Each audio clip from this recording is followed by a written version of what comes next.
Cubs baseball on CSN Chicago is presented by State Farm. We greet you from the Oakland Coliseum today. Cubs baseball on the CSN. It's game 2 of a 3-game weekend interleague set. And great to have you with us, Jim DeShays and Len Casper. Cubs in a great stretch. They have rattled off 5 in a row and 8 of their last 9. And now 26 games better than 500, one shy of their high water mark for the year, on a pace to win 100 ball games over the last 9, doing everything well. 8-1, 260 batting average, 7 long ones. Pitching has been outstanding with a 2.04 earned run average. Tough loss for Jake Arrieta his last time out. Really good against the Seattle Mariners, but pitching here in California the last couple of years, that's been a really good thing for him. Yeah, indeed it has. It must be the warm smell of colitis or something. But anyway, he's 4-0 in California. Has allowed just 1 earned run, of course. Pitched the no-hitter against the Dodgers last summer. This will be his first ever start in this ballpark. He has pitched here once before, and that was in relief for the Orioles. Sonny Gray will go for the A's in this one. It has been a weird year for a guy who we were considering elite going into the season. Yeah, one of the talented young pitchers in baseball, but he's having an awful year this year. 5-10. That 5.84 ERA is the highest in Major League Baseball for all starting pitchers who have enough innings to qualify. All right, good matchup of stuff. Arrieta and Gray. Cubs jumped all over the A's early last night, winning 7-2 in the opener. We'll have a matinee from Oakland next.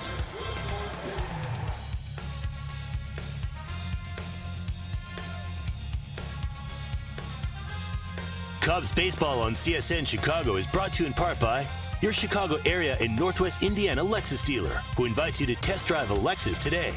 Blue Cross and Blue Shield of Illinois, through it all. Ford, inviting you to check out their fuel-efficient lineup at your local Ford store or at localfordstores.com. Southwest Airlines, transparency, low fares, nothing to hide. And by your local Kia dealers. Visit mykiachicago.com to learn more.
Welcome back to the Coliseum, and if Dexter Fowler gets a hit, Benny's Beverage Depot will donate $100 to the Greater Chicago Food Depository.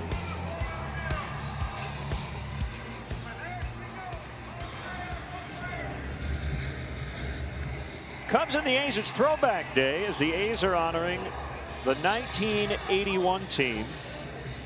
It really got people excited once again about baseball here. We talked last night about the 79 club that drew an average of just over 3,000 fans per game. The new ownership, the Haas family, bought the team from Charlie Finley, and it was Billy Martin in 1981. That was the strike shortened year, split season. A's won the first half. They got to the ALCS where they were swept by the Yankees. Cubs did not have a very good year in 1981, but JD, any chance you have to bring out the powdered blues with the white pinstripes, you do it. Yeah, but we got kind of a softball tournament look going on here today with the Cubs in their powder blue and the A's in their, what do they call it, Fort Knox gold. Yep. So it's going to be a colorful day here at the ball yard. Technically, the A's are wearing their road uniforms from that '81 season. And more on that club a little bit later as Sonny Gray is set to work. And the Cubs Southwest starting lineup. He will face, looks like this: Fowler, Bryant, and Rizzo at the top. Dexter with a leadoff home run last night. Zobrist, Russell, and Hayward occupy the middle. Russell, against the team that drafted him, had 2 hits. Soler with a homer in his return from the DL. Miguel Montero, his first action of the series. Same for Wilson Contreras. How about that? The 9th hitter today. A's defensively, and it's brought to you by Arby's. Coco Crisp, the veteran, gets a start in left today. Smolinski center. Valencia will play right. Healy, Simeon Muncy, who's a corner infielder, getting a chance to play some second base. Yonder Alonso is at first base. Stephen Vogt, a 2-time All-Star, is behind the plate. And the Lexus Pursuing Perfection starting pitcher is the young right-hander, Sonny Gray, 26 years of age. It's been a really rough go for him this year. 14-game winner each of the last 2 seasons with low ERAs, but 5-10, 584 earned run average this year. Just command has not been good. He has turned loose 15 wild pitches, the most in Major League Baseball. He's got a good arm. He can get to 96 with the heater, sit comfortably 93, 94. Slider, curve, and change. Very gifted guy, and really for the first time in his career at any level, experiencing some failure. At the umpires for today, Dana DeMuth, the crew chief's back of the plate. Ramon De Jesus at first, Paul Emmel at second, and Mike Estabrook is over at third. And I'm told Stacy's mom has got it going on. Is that what they were playing? Yeah. That's not from 1981. No. I mean, if we're gonna, maybe the guy who wrote it was born in 81. We're gonna turn back the clock. Let's turn it back properly, people. So Gray to Fowler to get us started. Belt high fastball for a strike. First pitch, 107.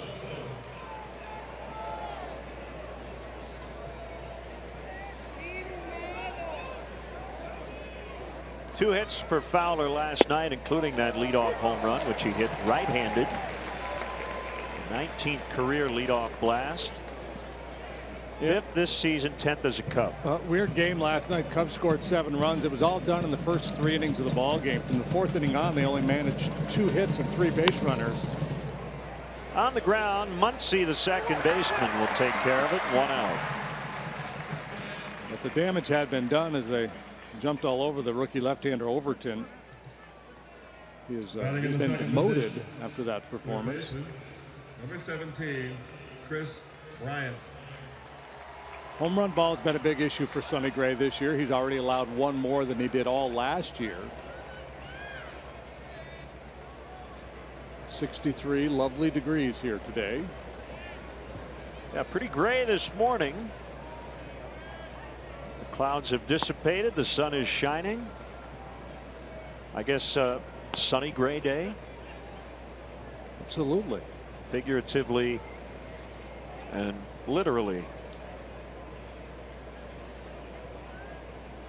Need a little more Velcro out there on the end. Or a little more irony on that side.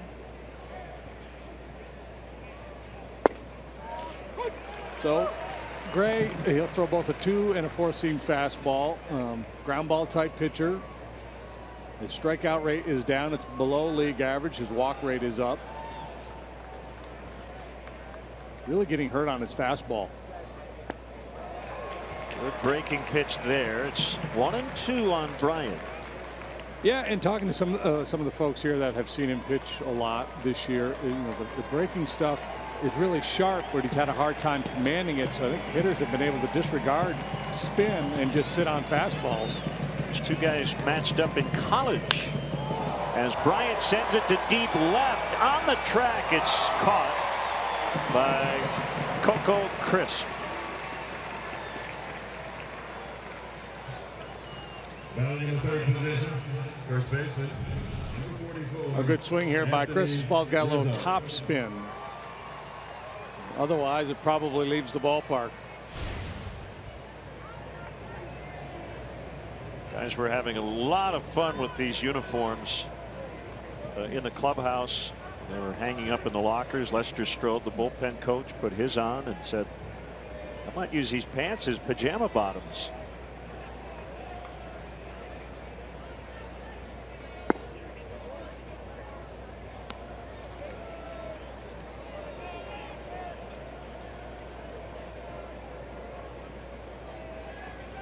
The same color as the tuxedo I wore to the prom. I was going to say you could absolutely make a suit out of the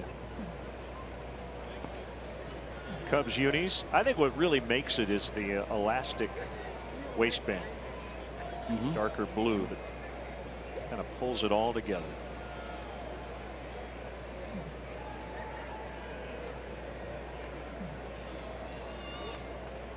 Just a touch of red on that secondary logo. I've said this a few times. There's going to be one team that's going to pull out the powder blues for the road look, and then I think other teams will follow suit. The Royals, to me, would be the logical choice with the old Brett era unis. In the air to deep left center. This ball will be caught. Up against the barrier. It is Crisp to make the catch. Cubs go in order in the first.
Lineup, no Ricky Henderson in the lineup today, or Dwayne Murphy, although Dwayne Murphy in the ballpark today. Coco Crisp, Mac Muncy, Stephen Vogt, top three in their order, did not play in the game last night. Chris Davis did. Danny Valencia did for part of it before he got kicked out. Yonder Alonso starts at first. Semien, the shortstop, batting seventh. Jake Smolinski, the Rockford native, in center. And Ryan Healy, the rookie, playing third. Cubs defensively brought to you by Arby's. Contreras, Fowler, Hayward, left, center, right. Infield alignment, Bryant Russell, Zobrist Rizzo, Miguel Montero. He draws the starting assignment behind the plate when Jake Arrieta is on the mound. Jake Arrieta, the Lexus pursuing perfection starting pitcher, 12-5 with a 2.75 ERA. It's eighth best in the National League. 193 batting average against, third best in the NL, fourth in Major League Baseball. He's allowed just 8 home runs. A tough loss in his last start. As Crisp fouls away, which was a week ago today, against the Mariners. He had a 1-0 lead going to the 8th inning. He walked the first 2 men, then was taken out of the game. And winning runs would later score on the Leonis Martin 2-run double off Aroldis Chapman. Yeah, so Jake has not won since June 27th in Cincinnati. Cubs have lost his last 5 starts. He's 0-3 with a couple no decisions in that stretch. The last 3 starts, he's thrown the ball quite well. Crisp, a switch batter, and the 0-2 is hit foul and out of play. And we'd like to welcome all our viewers watching on Telstar Cablevision in Metamora, Illinois, and all the Cub fans watching CSN in Peoria and Woodford counties.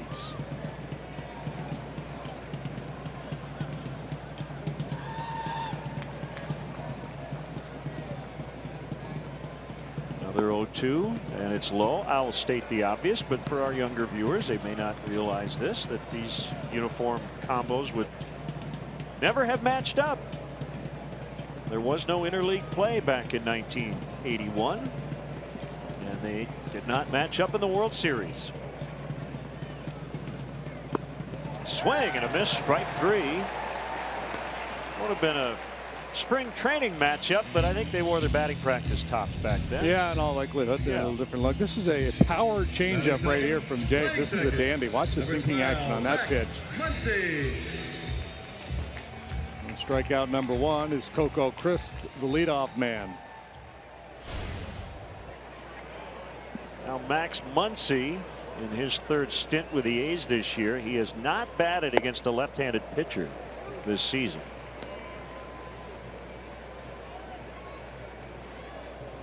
He's very much about platoon advantage where they can get it.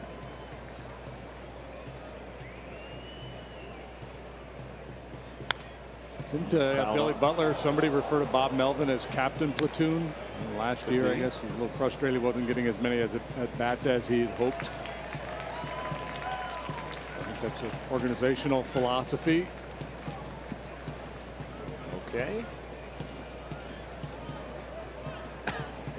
People look like that in 1981? I don't know. I don't recall quite like that. That just looks like a total 80s mishmash look.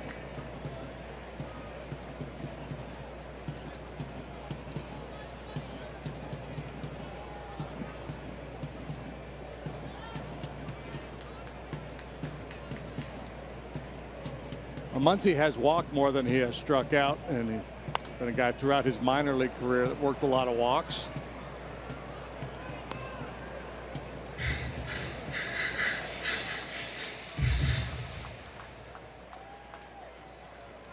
A couple of guys from Texas matching up.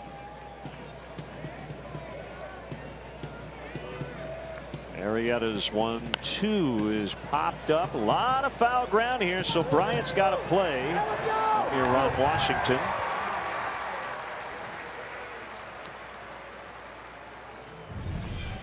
This is the previous foul ball.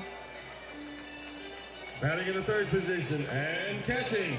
Oh, look what I found. It's pretty handy. Cool.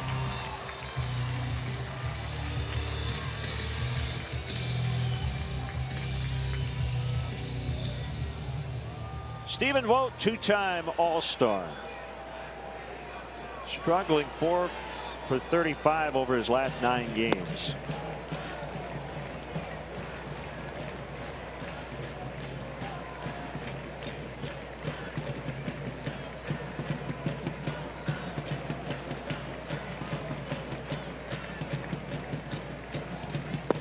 They got the chant going out there in right field. I believe in Stephen Vogt.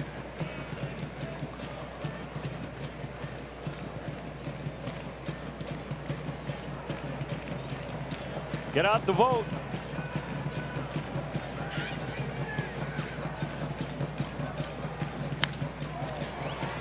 On the left field line, and this will get out of play. Mention it, Cubs. 26 games over 500, 67 and 41. They had that 5-15 stretch. They have followed that up by going 15-6.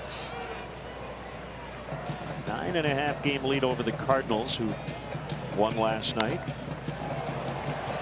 Rainbow the other way. Caught by Contreras, and the inning is over. Scoreless after 1.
The Cubs will bat here in the 2nd inning. 7-2 winner last night in the series opener.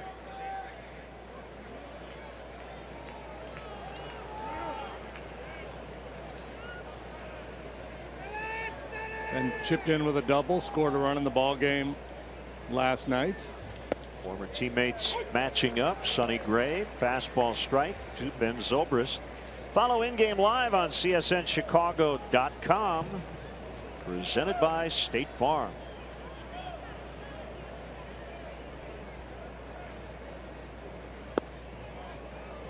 Breaking ball outside. 3 up, 3 down inning for Gray in the first, but Bryant and Rizzo both really struck their balls sharply.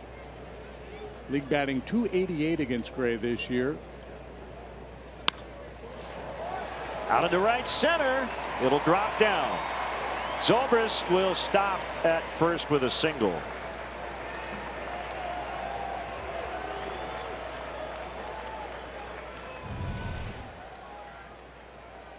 Batting in the 5th position. Shortstop. The 2-seam fastball, as I mentioned, this is the pitch. This and the changeup, the 2 pitches he's really been hurt on a lot this year.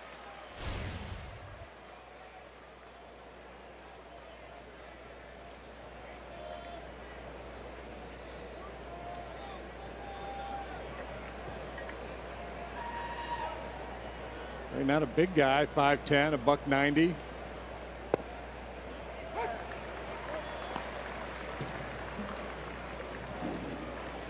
First round pick out of Vanderbilt, 2011.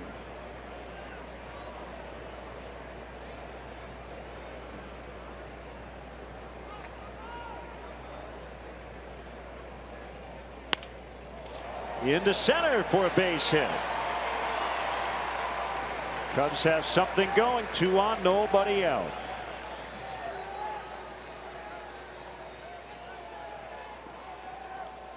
Yeah, well, Gray was the first round pick, as I mentioned, and right fielder Madison Russell was their first round pick in 2012, 11th overall. And part of that Samardzija Hamill deal. Got a couple knocks in the ball game last night, also hit by pitch. So technically, Addison is not a product of the Cubs farm system, but I think you have to consider him that for all intents and purposes, right? Bryant, Schwarber, Russell, first round picks. Just because he was drafted by somebody else, he's now a Cub. Mentioned the wild pitches, that breaking ball in the dirt. That's a tough one to control sometimes. I'm sure they've had that conversation in the clubhouse. Hey, this guy has a tendency to spike that breaking ball. Be ready to take advantage.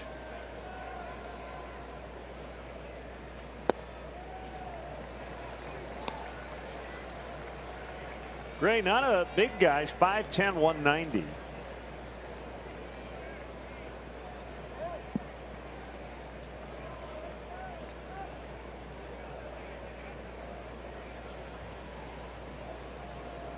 Hitters count. Let's see how aggressive he is here.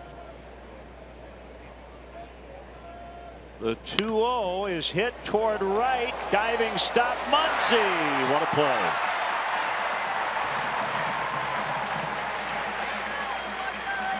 Cubs have him at second and third with one out as Muncy just robbed Hayward of a hit. Muncy, as I mentioned, a corner infielder making his third start at second base. Batting in the seventh position. The A's defensively have really struggled this year. He made a bunch of errors. They do not have good range. I guess the exception being the Ladendorf kid that we saw play last night. He made a couple spectacular plays. A's infielders will move in a bit against Soler. Not all the way into the edge of the grass. And a first pitch strike. 3-run homer in the first inning for Soler. First at bat off the disabled list. First homer by Cubs DH this season. They're 3 for 21 in 4 games so far.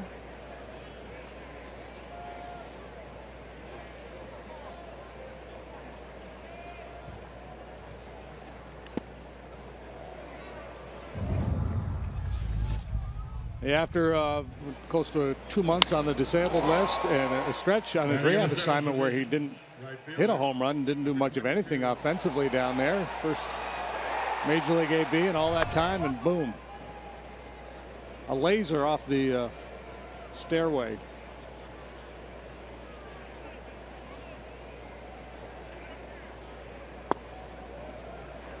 Two and one.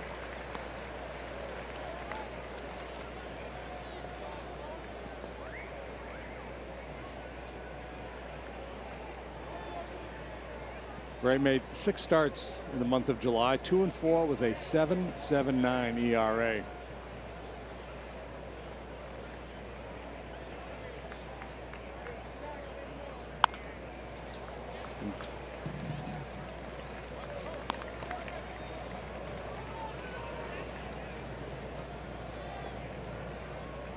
Major League debut a couple of years ago. Homered in his first at bat. First official postseason at bat. He doubled. And then coming back from the DL. 3-run homer. How about an encore today?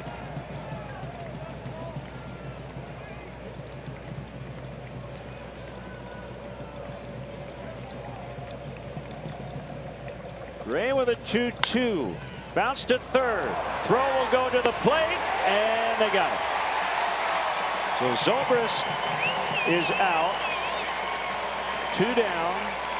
Runners at first and second. That'll go 5-2. Healy to Vogt.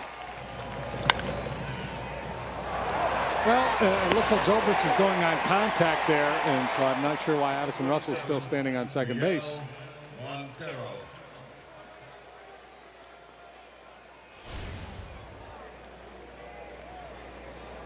And, you know, normally not that big of a deal, but with all the wild pitches that Gray throws, way to get a cheap run, perhaps. It'll be up to Miguel Montero. Cubs put the first 2 men on, and in danger of coming up empty here. They overshift to the right against the left-handed batter. Only guy between second and third with a glove is Healy. Missed the outside corner. 1 ball, no strikes. Well, I guess if the A's were to keep with this 1981 theme, Gray would go the distance. Billy Martin really ran his starters hard that year. They had a 5-man rotation, but he did not like to go to the bullpen. No, as a matter of fact, the rotation, I think 4 of them anyway, were featured on a cover of Sports Illustrated that year, with Billy leaning so heavily on them. There wasn't a great offensive club. You had Ricky Henderson, he stole a bunch of bases. Tony Armas, big power threat. 1-1 on Miguel. Now 2-1. Great San Francisco Chronicle article a few years ago about that 81 club. The year before, 1980, it was Martin's first year managing the A's. 4 different pitchers pitched 14 inning complete games.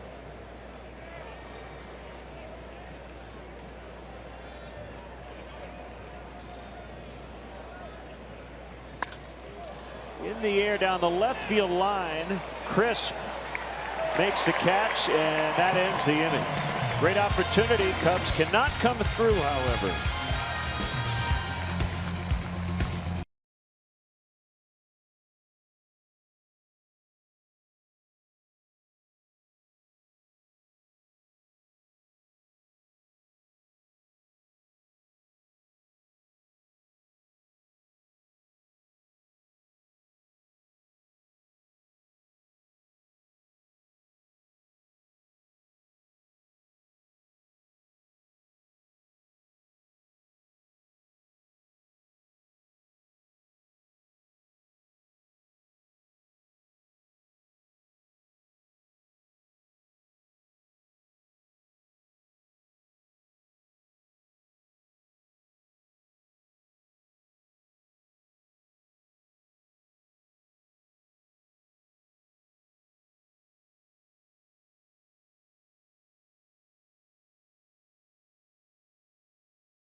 To you by T-Mobile.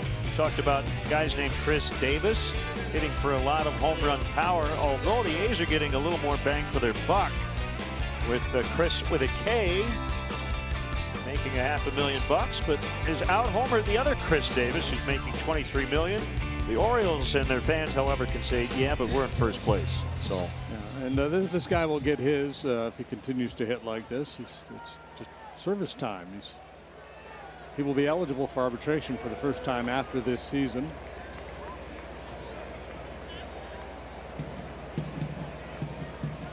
Arrieta back to work. Ball 1. Well, I thought if I was a voting member of the Baseball Writers Association, I would take that into consideration when I vote for most valuable player. Value? The value. If the production's similar, and the guy's a second-year player and he's only making, well, again, we're talking baseball terms here. If he's making a little over minimum versus a guy who's making $20 million, I might nod to the guy who's making such little money. So you would have taken Trout over Cabrera? Well, controversial year. That would have been. I could have used that as a justification for my vote. Right. No. Especially if a team is using money to spend. Spending money elsewhere. We don't have to pay this guy a bunch of money, even though he's a really good player. Arrieta with his second strikeout. So we're going to go out and we're going to sign Albert Pujols to a deal that we might regret. So that makes you more valuable to your team. Yeah, I got it. I like it. As long as that's going to be the name of the award. Now, if they change it to the Best Player Award, then I'll go with that. What's Chris Davis swinging at here?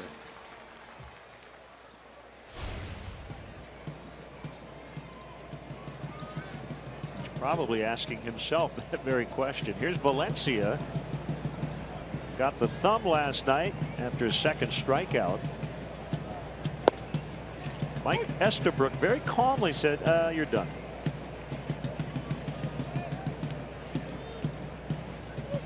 Yeah, and it never really did get heated, but you know, Valencia, previous at bat, questioned a pitch or two, and probably for good reason. Mike Estabrook had a pitcher zone last night. He was big up, he was big down, giving a little extra on the corners.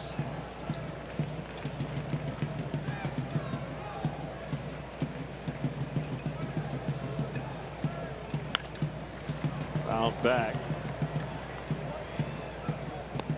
Cub fans, let's go. Tickets for this upcoming week's series with the Angels are still available. Don't miss any action at Wrigley Field. Visit Cubs.com to get your tickets today.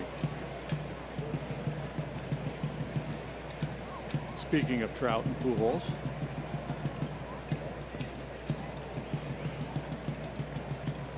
So these throwbacks are about nostalgia.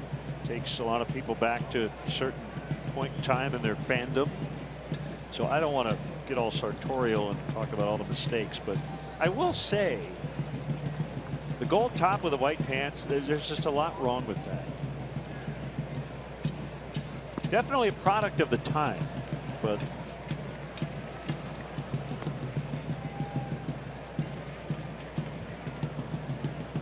now the home uniforms the A's wore that year, there was a white top with a gold A with the green outline on the left chest. So do you think they're wearing the white pants because you can only do so much of that garish bright canary yellow that they're wearing up top? Yeah. Broken bat grounder. And he got him.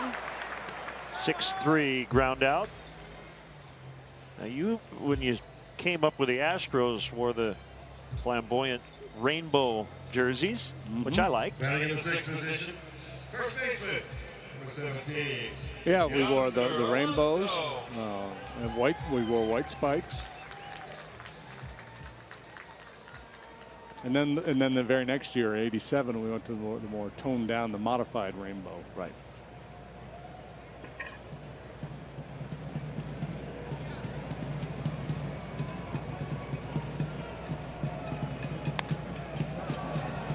Yonder Alonso fouls off.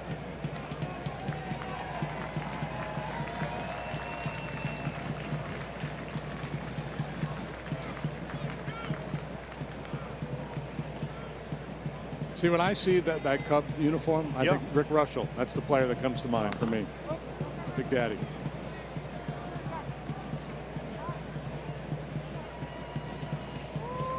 A lot of Cub fans watching, and they've tweeted pictures, I think, of Bill Buckner.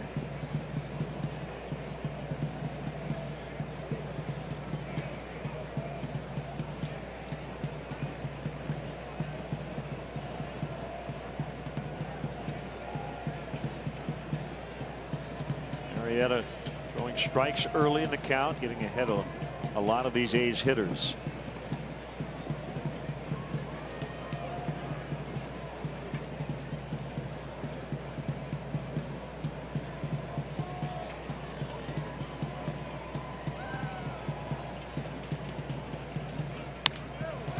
That one thumped out into the alley, so a mistake by Arrieta. Ahead 0-2. And Alonso has a double.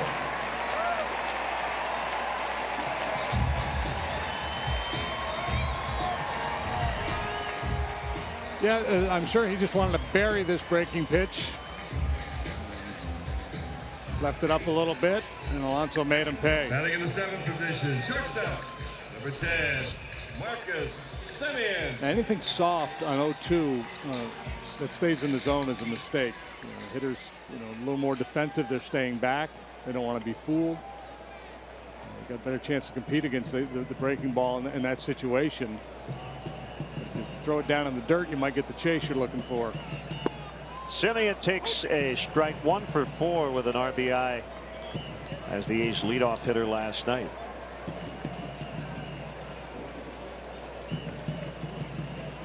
I mean, he's hit 22 home runs, a very good offensive player, continues to have his struggles out at short. He's committed 16 errors this year, most in the American League. Fouled back. Giveaway today is a great Billy Ball shirt. And it's not Billy Bean. Billy Martin grew up in Berkeley. Hard scrabble upbringing. He was only here for 3 years. At 80 Club, a tremendous turnaround from the '79 season. Then the years we're referencing here today with these uniforms, and they're winning the American League West. That was a strike-shortened year, and then they got beat by the Yankees in the League Championship Series. Fell off in '82, and Billy was fired at the end of the '82 season. You talk to people around here, and they think that little stretch, '80-'81, that saved the franchise. They were drawing no people toward the end of Charlie Finley era. Sold the club to the Haas family, and under Billy Martin they regained their relevance. And Billy Ball was basically just a very aggressive style of baseball. You have guys at first and third, and the guy at first would just start walking off the bag. And when that throw would go over there, the guy from third would head home.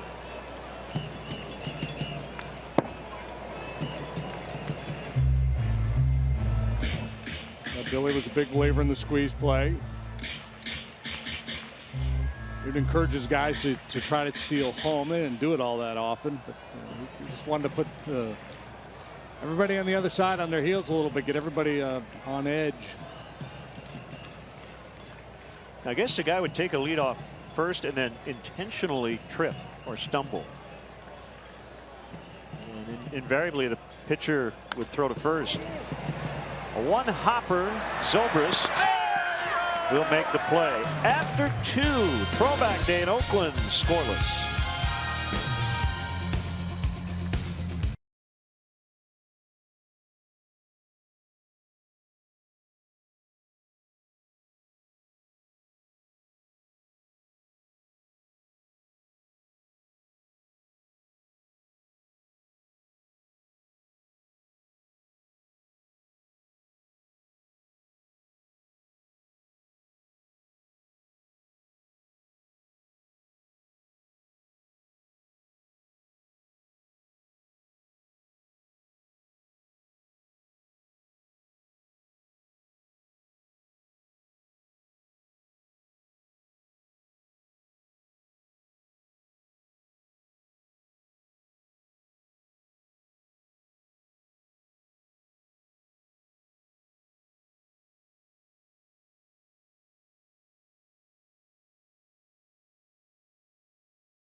High-speed action. Crazy George, along with several members of the 1981 A's, and Billy Martin Jr. threw out a ceremonial first pitch. It looks like his dad, doesn't it? Yeah. Rick Langford here today, Mike Norris. Well, that's the other part of that story. All this complete game certainly took a toll on that pitching staff. Yeah, they all admitted it. That, you know, they ultimately have ruined their careers, but they didn't have any regrets. Shooty Babbitt played 54 games for the '81 A's. Only a major league season here today. Oakland native.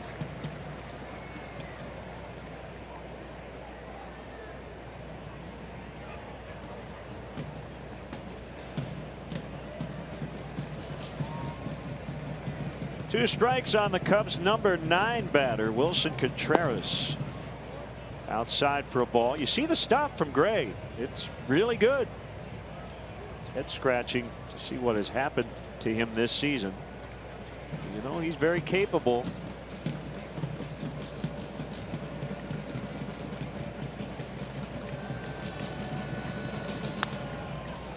Softly hit in the air to right in front of Valencia for a base hit. It was a bit of misfortune for Gray there. A little flare off the bat of Contreras turns into the 3rd hit of the day for the Cubs.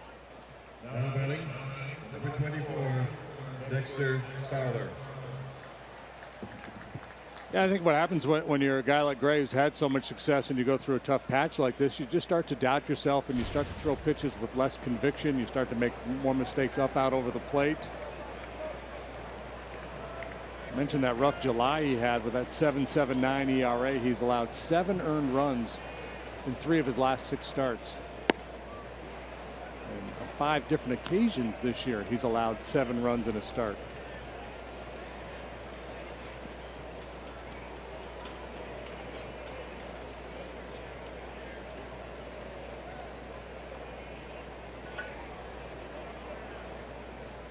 Looks like Gray is pretty quick to the plate. And Hyde going over near Contreras as Gary Jones gives the signs from across the way.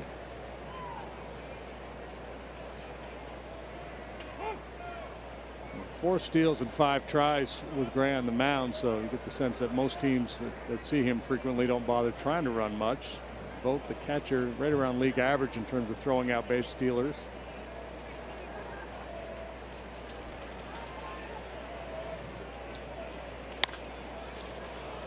Short left. This could drop.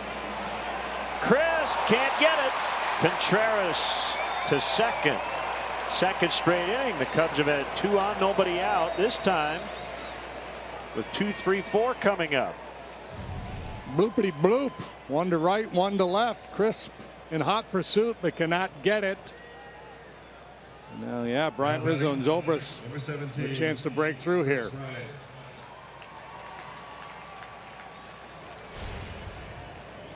Didn't get the best break on that one.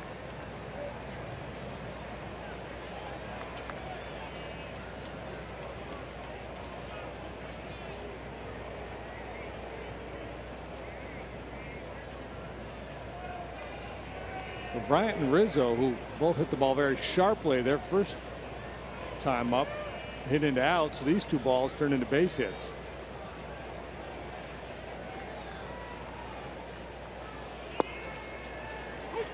Called strike on Bryant.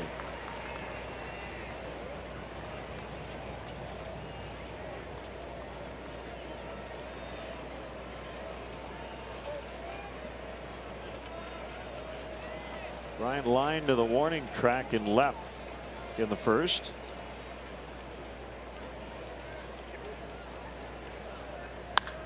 Ground ball wide of third. It's foul.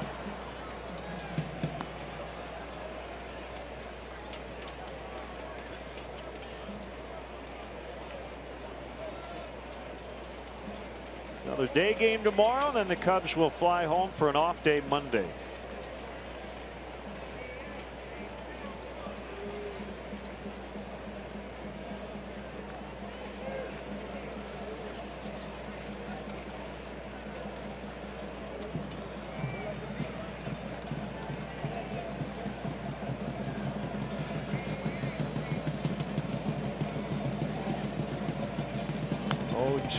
Fouled back to the screen.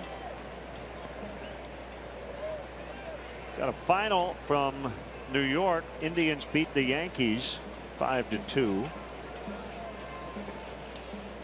Cleveland starting the day with a 2-game lead over the red hot Tigers. Corey Kluber beat CC Sabathia. Andrew Miller got his 10th save and pitching against his former team.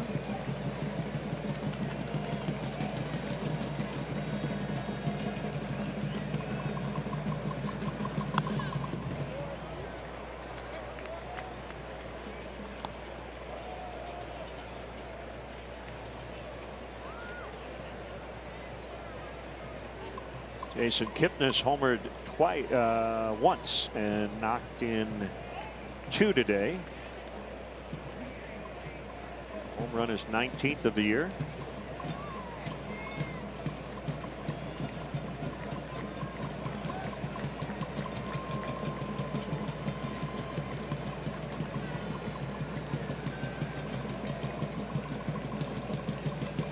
Another 2-strike offering. This time he gets him.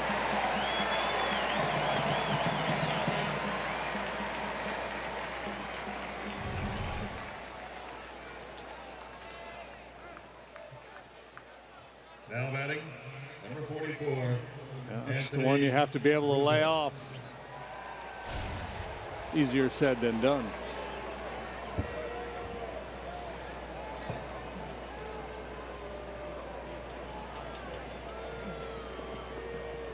Rizzo gave one a ride to the wall. Ian left his first time up.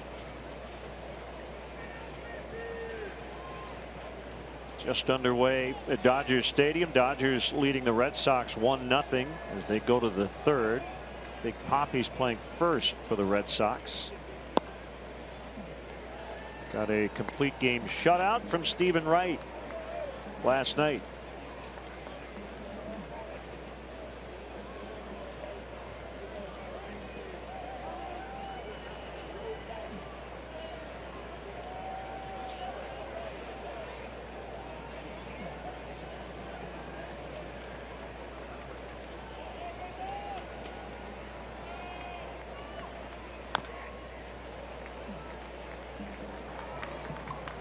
On Wednesday, August 10th, the Cubs and the Angels. First pitch 7:05, and up to the first 10,000 early arriving fans will receive a Cubs Everything pouch presented by Olivet Nazarene University. Tickets are still available, so visit Cubs.com.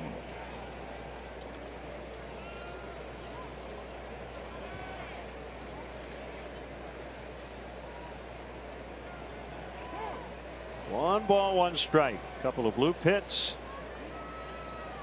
to start the third, and all set up for the 2, 3, and 4 guys, but Bryant struck out. It's now 1-1 on Rizzo. Gray much more deliberate with men on base. That's a strike. Always a big swing pitch in an at bat. That 1-1. Now it's 1-2.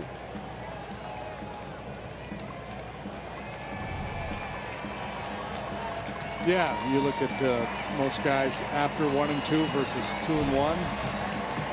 Well over 100-point spread in the batting average.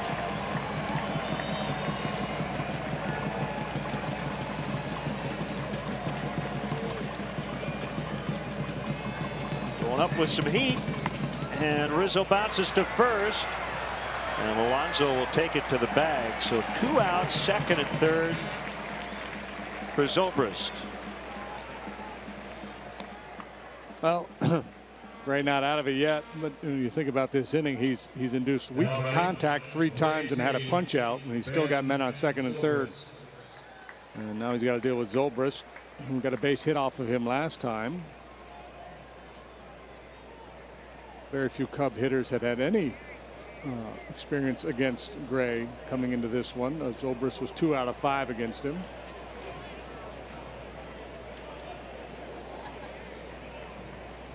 Fowler 2 out of 4. Hayward nothing for 3. Those are the only guys that have ever faced Gray on this current Cubs club. A little bit high on Ben. 1-0. These 2 guys I mentioned, former teammates, and both live in the same area near Nashville, Tennessee. Gray is from Smyrna, Tennessee, just southeast of Nashville.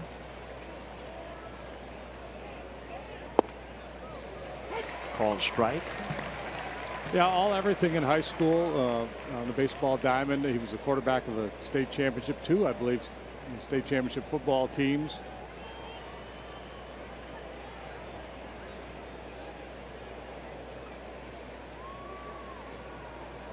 Was actually drafted by the Cubs out of high school. Chose to go to Vanderbilt.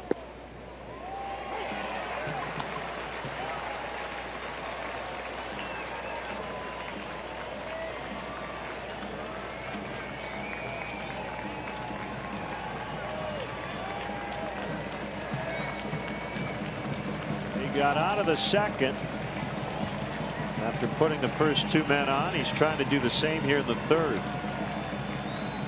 The tougher part of the order. There's 1-2. Comeback, base hit. 2 runs are going to score. Contreras and Fowler. 2-0 Cubs.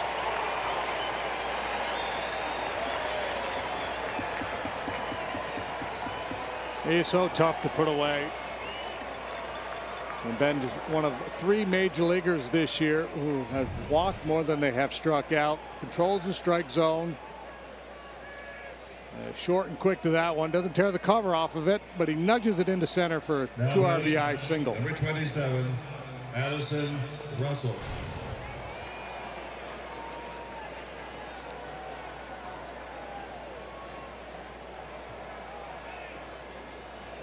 Russell's got 3 hits in the series. 2 last night, 1 for 1 today. Called strike.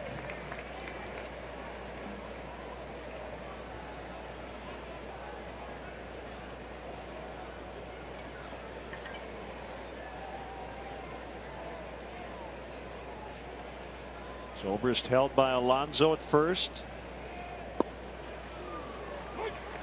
Back-to-back breaking balls. Gray ahead, 0-2.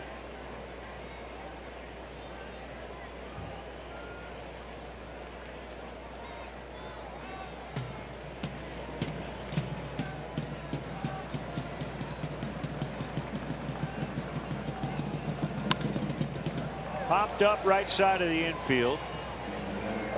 Alonso will take it. So Ben Zobrist comes through after some missed chances. 2-run single, and the Cubs are on top 2-0 in the third.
Major League Soccer plays on CSN Chicago as the Fire head west for a match with Real Salt Lake.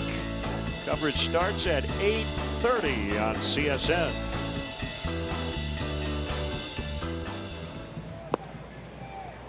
Cubs lead 2-0, bottom of the third. Jake Smolinski, ball 1.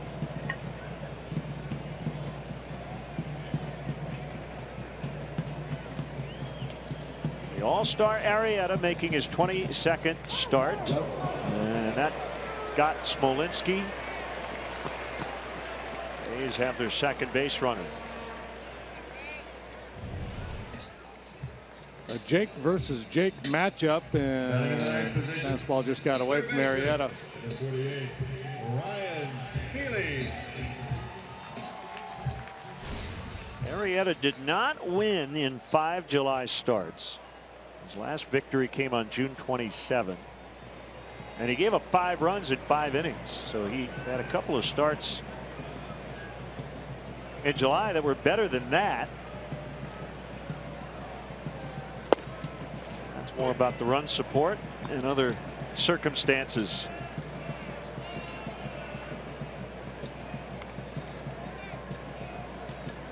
Pitching on extra rest today. Cubs inserted Brian Mattis into the rotation for that start Sunday, and then the off day Thursday. Cubs with another off day Monday. Pitch got away from him upstairs as well. You saw Montero using his hands there, giving him a little feedback. Hey, stay back. Make sure you get on top.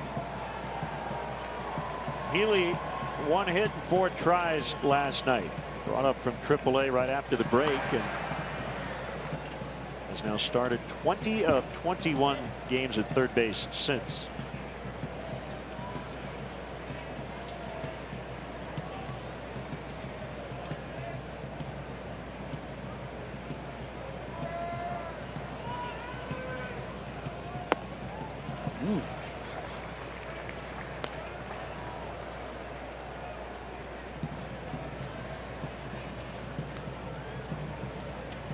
Time to try a breaking ball.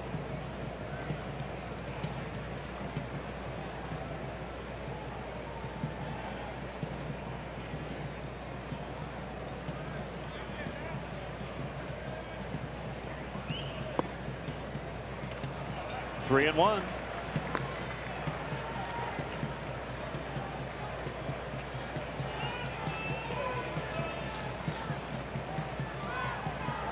Arrieta trying to grab his 13th win after John Lester won his 12th in the opener.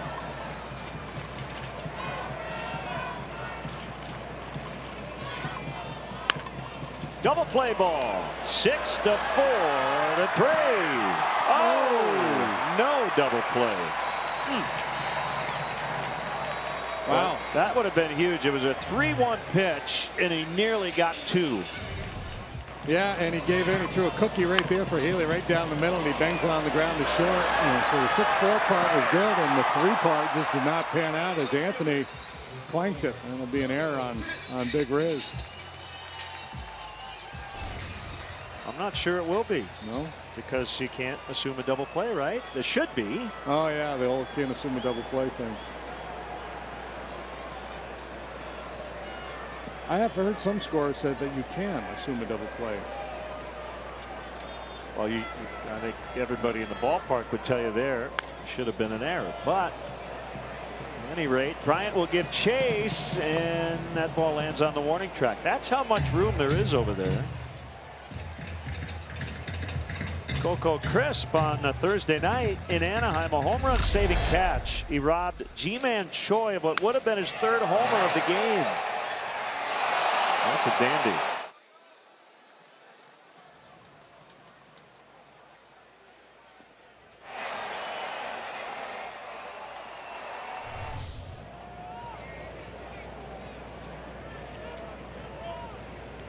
I'm of the Buck Showalter school of thought on that play.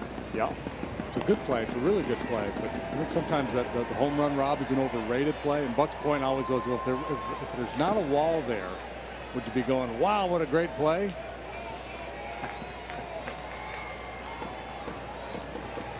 Party pooper. I know. But it's, you know, it's one thing if the guy's running full, the guy running in the gap full speed that makes a diving catch, to me, is more impressive. Another chance to turn it, and this time they do. 1-6-3. To end the inning, Cubs lead 2-0.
There's the double play that was not turned, but the Cubs eventually turned to 1-6-3.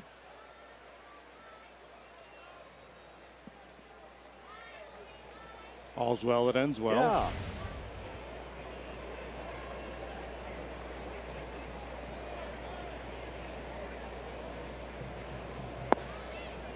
Strike on Hayward. It's a pretty good breaking ball. Sonny Gray's featuring here today, and his command of it has been better than advertised.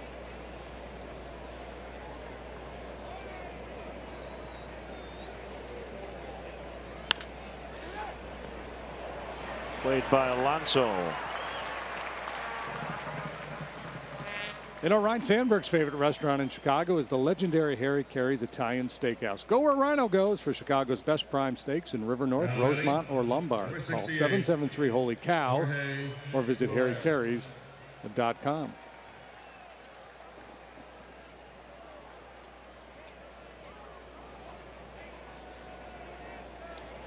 So the whole "you can't assume a double play" thing is nowhere stated in the rule book, nor is tie goes to the runner.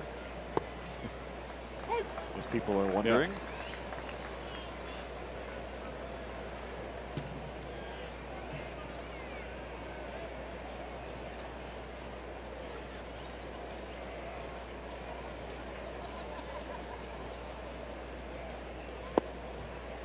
Yeah. It's a strike. 0-2 on Soler.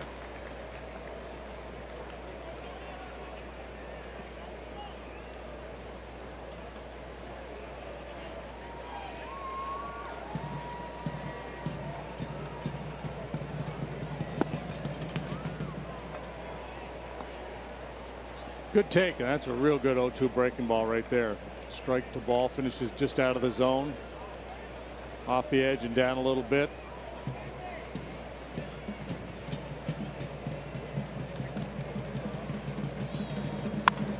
Broken bat bouncer knocked down by Gray. He's got plenty of time, and he lob tosses for the second out.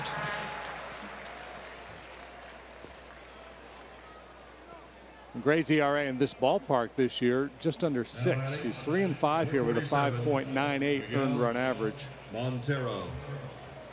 Second highest home ERA in baseball. Better only than Patrick Corbin of the Diamondbacks.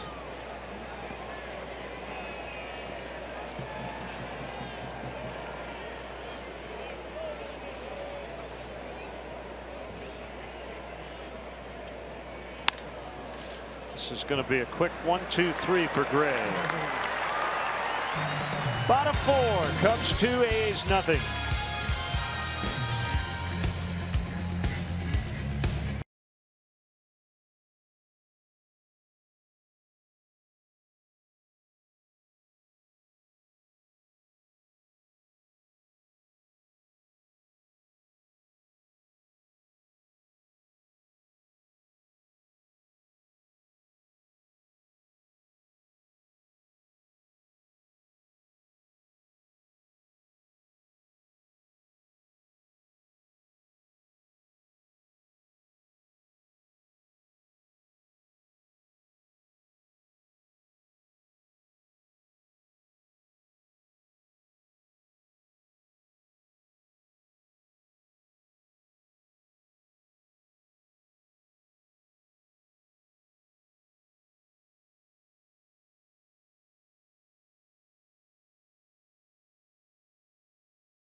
Brought to you by PNC. Kyle Hendricks will take his sparkling .222 ERA into the game against left-hander Sean Manaea.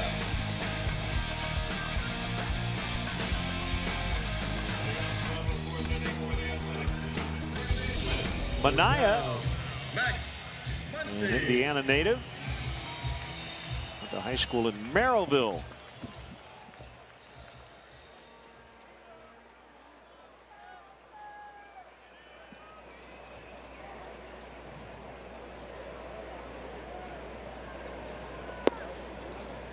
First pitch strike on Max Muncy. Cubs lead 2-0. It seems to me Jake has been very fastball heavy here this afternoon.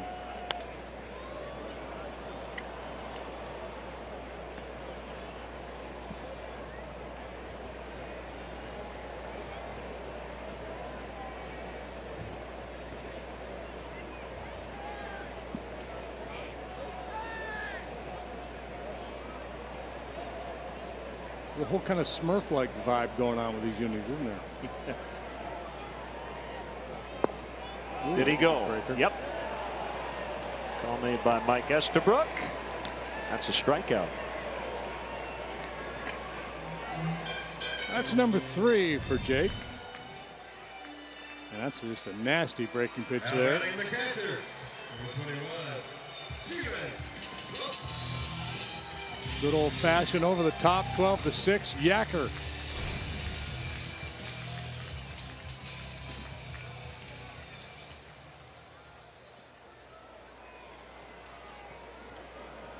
A yellow hammer, what they might call in the old days a drop ball. Just for clarification, Rule 9.12C in the rule book, current rule book. Yeah. I'll read it to you here in a second.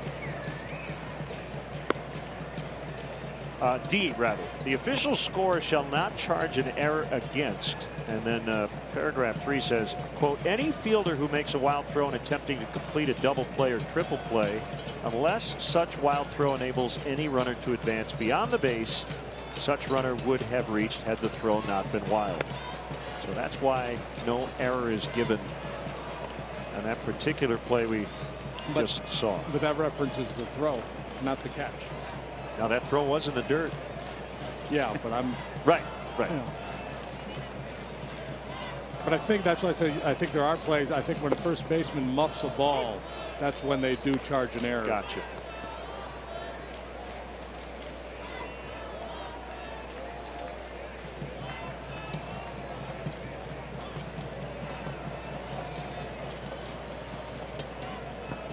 In the dirt, ball 4.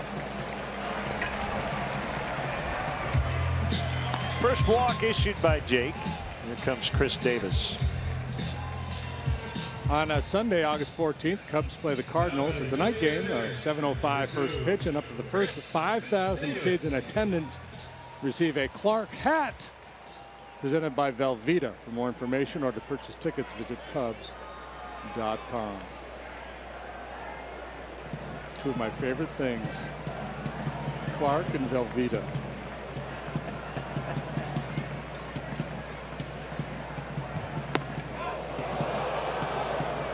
Back Davis way off the plate will send Montero to the mound. Well, we saw, you know, he's misfired with some fastballs. That, I think, was a changeup. He was trying to throw that right-on-right changeup.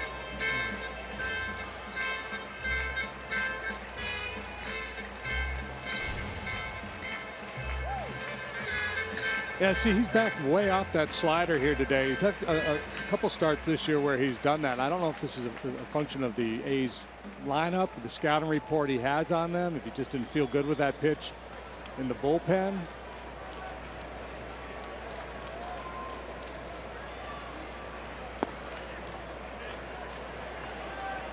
Jake having an all-star year, and we've talked about the numbers. 2.75 ERA, 8th best in the National League, a batting average against of 193. It's hard to quibble with what he has done this year, but when you're looking to say, well, you know, the difference between Jake this year and last year, it's been fastball command mostly. Throw a little cutter there, but he's out of whack here with his delivery. His walk rate this year way up over last.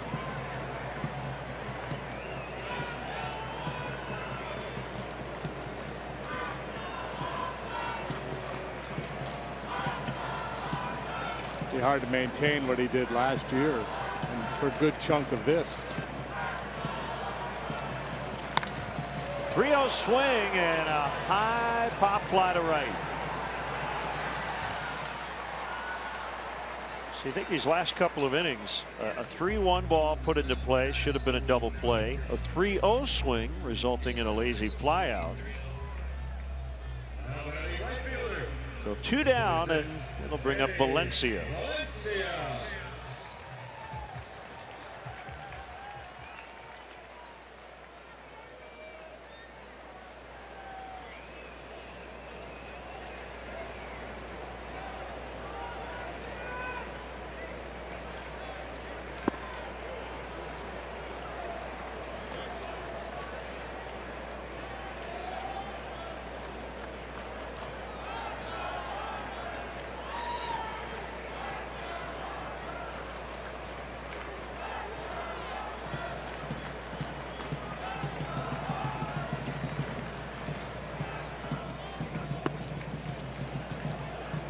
One and one.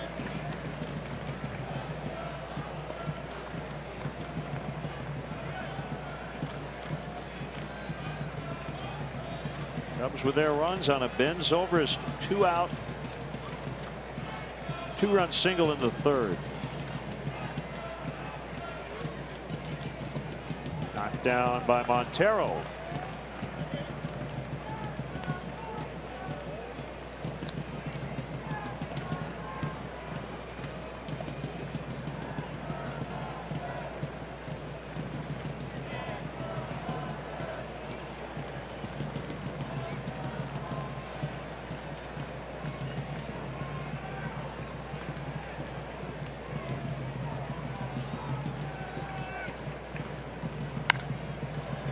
Slicing drive down along the right field line. Sliding attempt. Hayward just came up short. Unfortunately, came up short of the wall as well. You get to that point of no return where if you don't go down, you're just going to go headlong into the wall.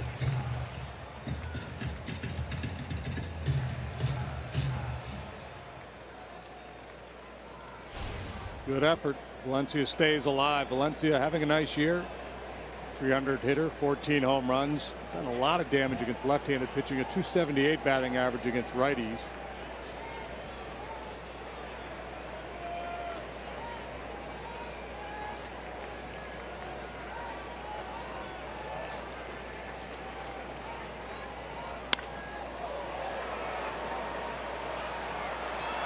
Fowler's got it, and the inning is over. Still 2-0 Cubs after 4.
The Cubs are offering specially priced tickets to all Girl Scouts as well as their families and friends to watch the Cubs host the Brewers. All participants will receive a Cubs-themed Scout patch. For more information, visit Cubs.com/special group nights.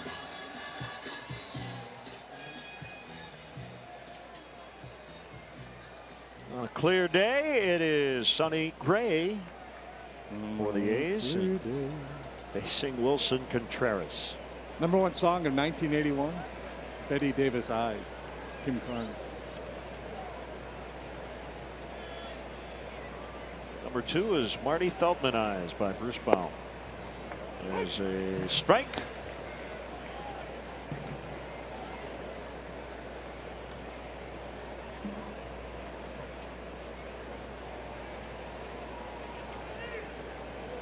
Elvira was a big hit that year.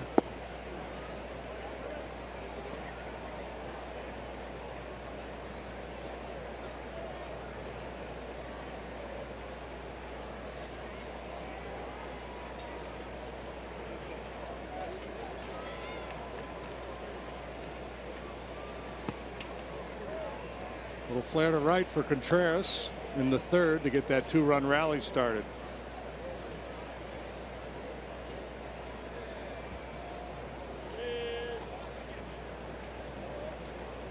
Getting all jangly in there, trying to get comfortable.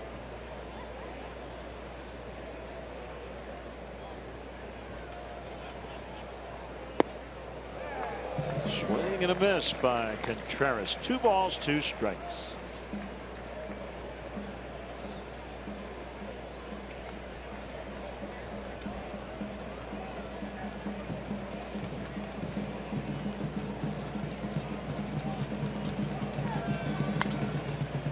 Fouled out of play. Dallas was the #1 TV show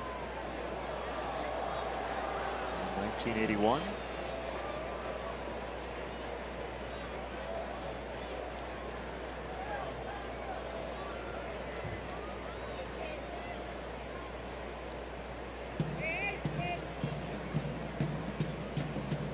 I don't know that I ever watched an episode of Dallas. Really? No. Yeah, no, I'm certainly familiar with it. That was a huge hit. Old JR thing, Larry Hagman. I preferred him as Colonel Nelson. Knocked down by Gray.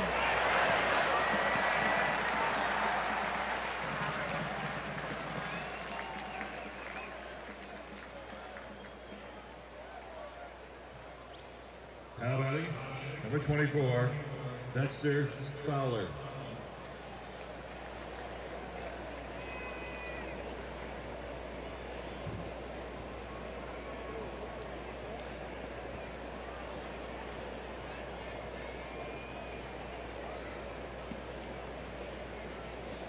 Fowler with 1 out, nobody on.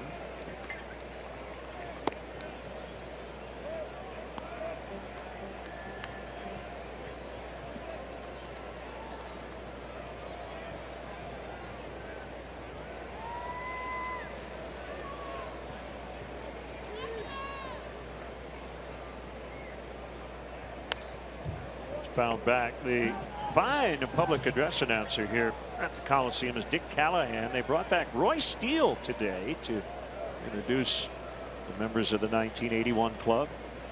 Roy Steele, the long time voice of God, as they call him here in Oakland.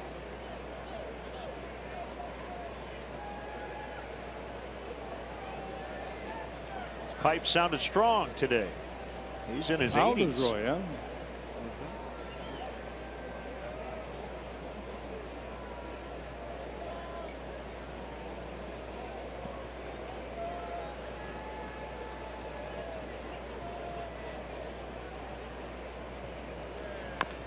A tapper.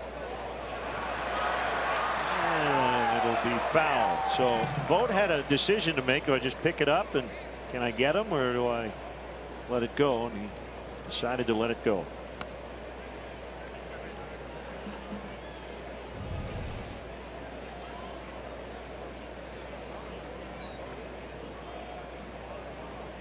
It's rolling out away from him, and I think he made a wise decision. Would have been a difficult play with Fowler going down the line, so he decides to wait and hope.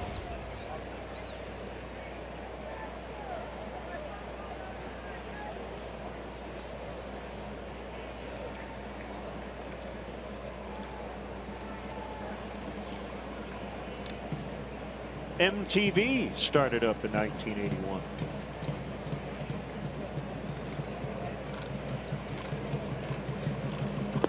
Swing and a miss. Strike 3.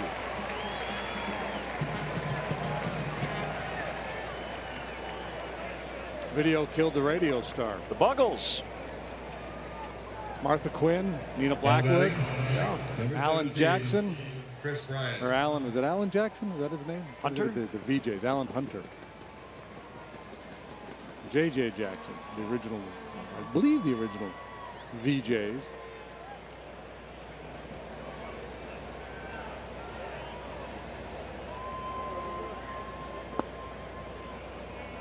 Mark Goodman. Mark Goodman, there you go.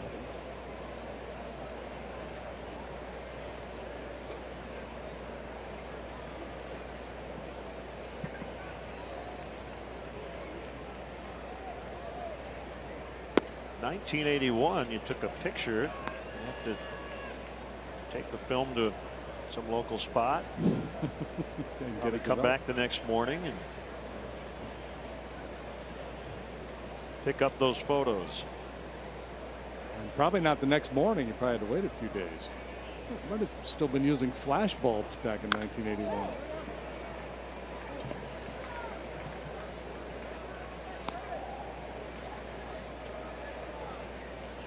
Well, let's see who was the current Cub roster. Who was alive in 1981? John Lackey was born in '78. Ben Zobrist was born in '81. Grandpa Rossi was only 39 that year. And is still 39 now. Frozen in time. I'm going to tell him you said that. He's going to get back to you. Still 2-zip. I'm sure he'll hear. Cubs. Just kidding, Grandpa.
Two 2-0. Bottom 5 from the Oakland Coliseum.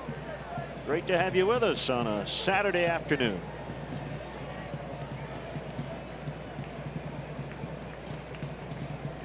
Yonder Alonso takes ball 1. Clayton Richard is back in the major leagues. He has signed with the San Diego Padres. So back with the Pods. Nice run with the Pods earlier in his career. Might he start for them?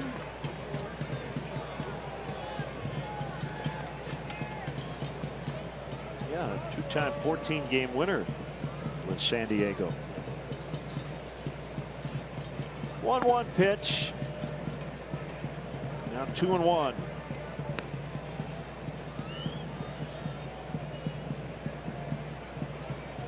Alonso, 29 years old.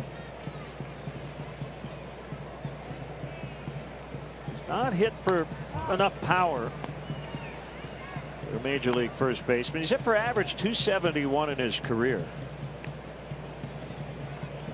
39 doubles in 2012, but he has not been in double digits in home runs to this point.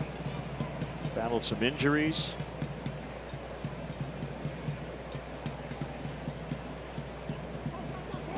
Yeah, with that profile, that guy becomes a part-time player, or a bench player, pinch hitter. You're going to ask for more power out of the first base position than he's been able to provide.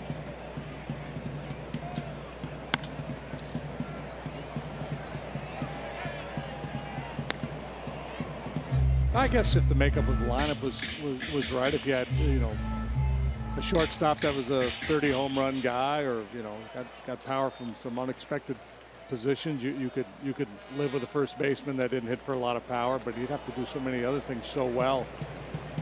Have to be a real high average hitter, a tremendous defender. Ground ball to Rizzo. He'll underhand to Arrieta, covering the bag.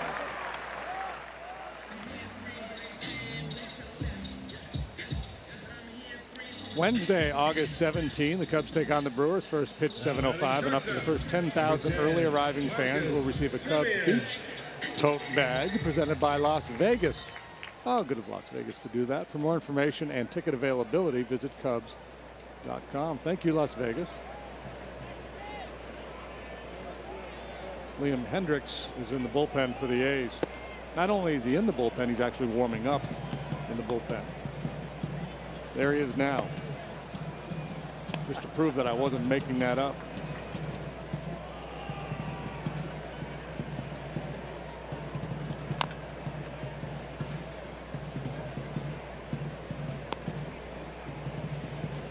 All right, I pulled it to Shays. I scored the last half inning in my scorecard for the wrong team. Oh man, to go back, redo it. But it was only 3 batters, so no big deal. It happens now and again. Semien with a base hit.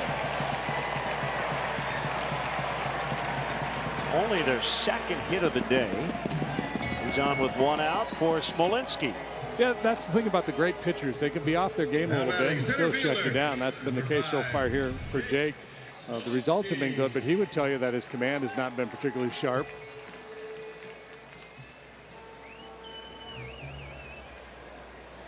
Alonso got him on a 2-strike breaking ball for a double. This time the curveball stays inner third. Well, he's no doubt trying to throw that ball out away from Semien a little bit.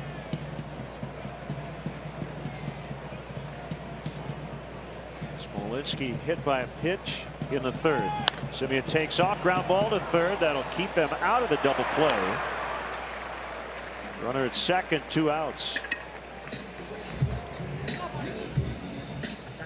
You can follow Patrick Mooney, our Cubs insider, all season long on CSNChicago.com. Presented by Nationwide's Jeff Vukovich, serving the community for 38 years. Go to jeffvuk.com.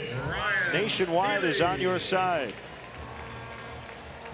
Runner in scoring position, 2 outs for Healy, the 9-hitter for the A's.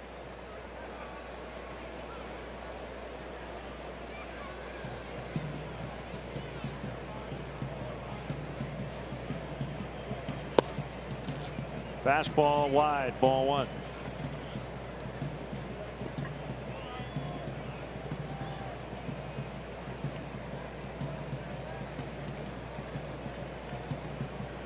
Arrieta, a product of Texas Christian University. So is Preston Morrison, young right-hander in the Cubs system.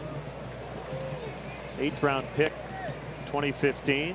He has combined to go 10-4 with a .214. 2 levels in A ball. South Bend and Myrtle Beach.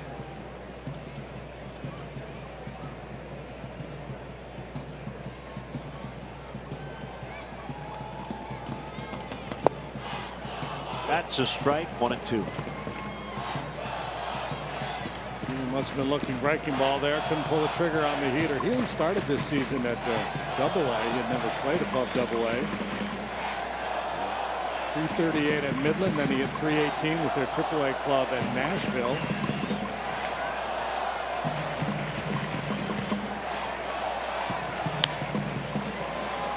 Popped into shallow right, and it'll be Hayward. And that's it. Inning over. Cubs 2, Oakland 0.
To you by Great Clips.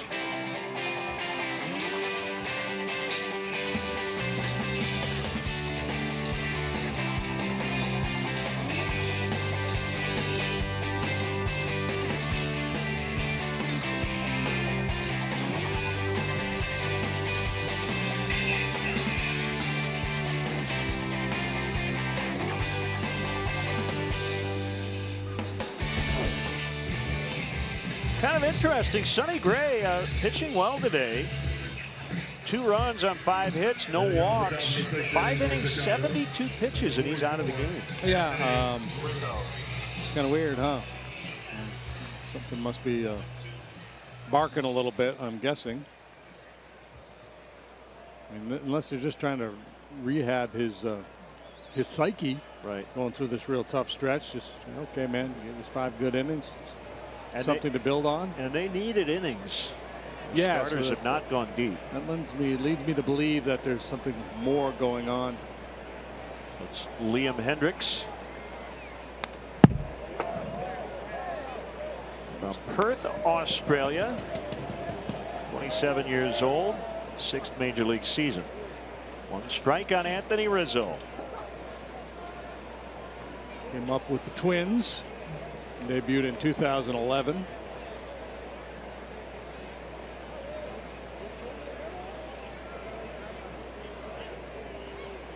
The Blue Jay last year.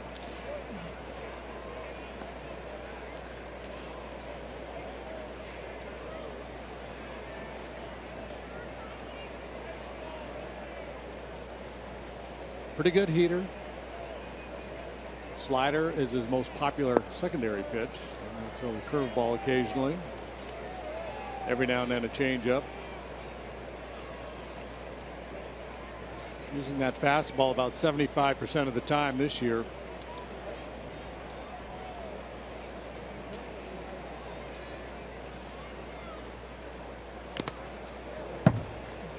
Two to Rizzo.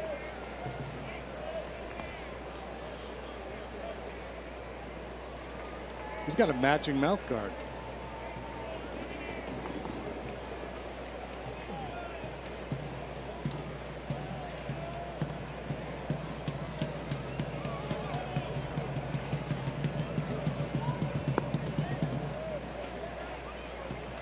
Full count, 3-2. Hendricks has the matching mouth guard. Yeah, he kind of popped it out of his mouth there. Previous pitch. A lot of guys wear those now. It helps with your breathing, right? Is that the idea? I have no idea. Maybe so you don't gnash your teeth.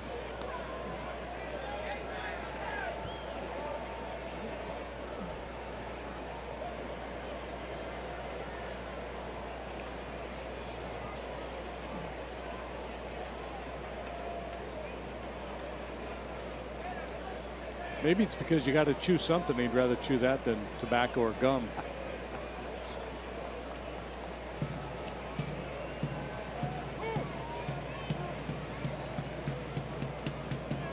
I think beef jerky would be a good idea.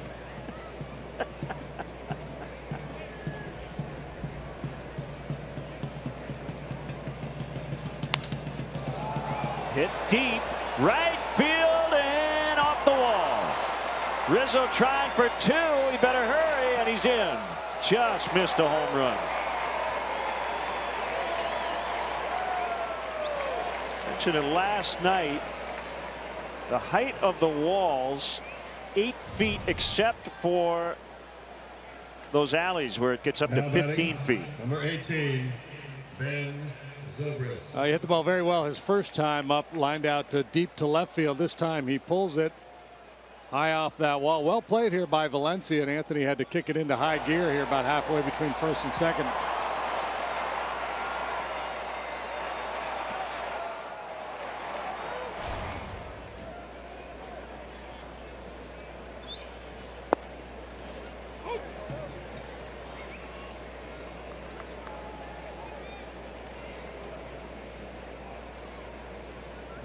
Zobrist had a very good homestand.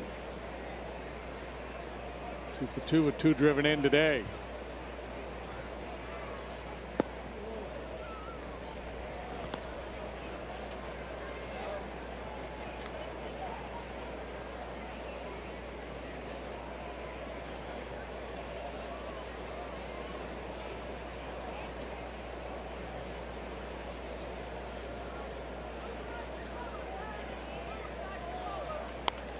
Fouled off. Susan Slusser, the fine beat writer for the A's for the San Francisco Chronicle, tweeted just now, this has been the time of season the A's have given Gray a start off in previous years, so possible it was planned to keep this stint short. So it's possible they just wanted to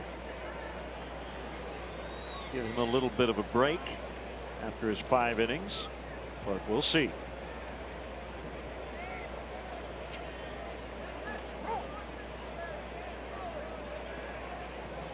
Well, in 2014, when the A's were really good in the postseason, he threw 219 innings that year, 208 innings last year. Nothing really on the line for the Athletics this season. So it makes sense not to push him. Ground ball will get Rizzo to third.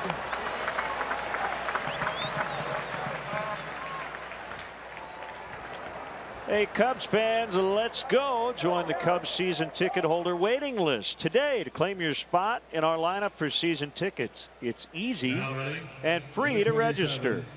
For details, visit Cubs.com/waiting list. Had a pretty good feeling at the start of that at bat that by the end of it, Anthony Rizzo was either going to be in the dugout or standing on third base. Was able to advance him, and now an RBI chance for Russell with the infield pulled in.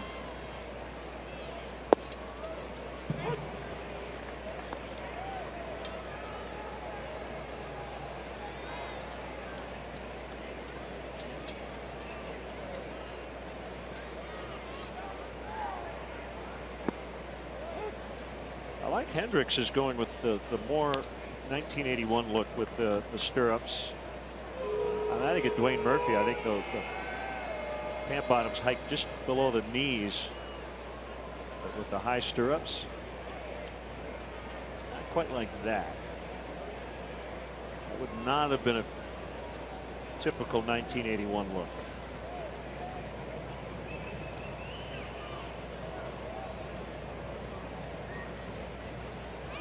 said that, it looks like Hendricks has the painted socks.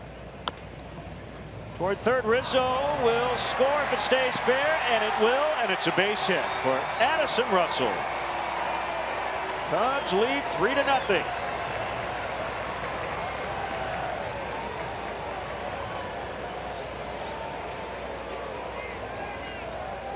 Now batting, number 22, Jason. Could you roll it out there any better than that? No. You think about their two-run third, and it was a couple of bloop hits, and then a soft line drive single by Zobrist to drive him in. Now a little roller plates Rizzo. But see, that's again, you don't strike out, you put the ball in play, good things happen.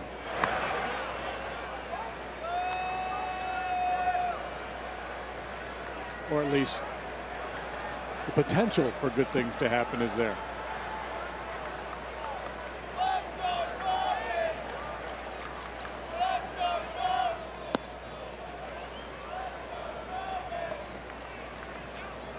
To see the Cubs get something done against the A's bullpen,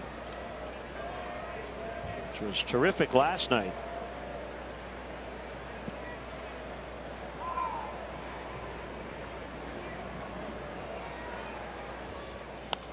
Fouled off. 1-1.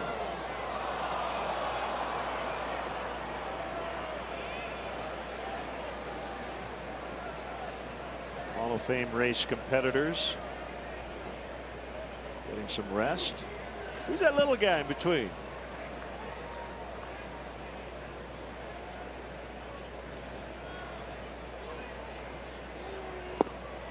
Foul tip, 1-2. Ricky Henderson's part of that race too, but he's nowhere to be found. It's Ricky being Ricky, hanging out somewhere.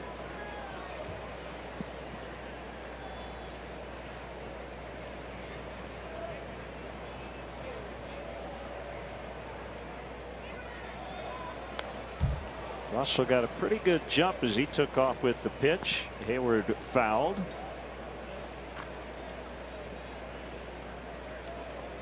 Indians have a prospect, a 20-year-old catcher named Francisco Mejia. Plays for Single A Lynchburg. He's got a 47-game hitting streak. He is not in their lineup today.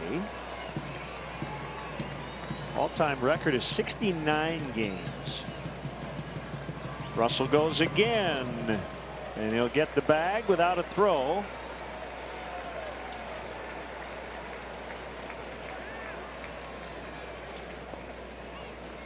So Russell has 4 steals.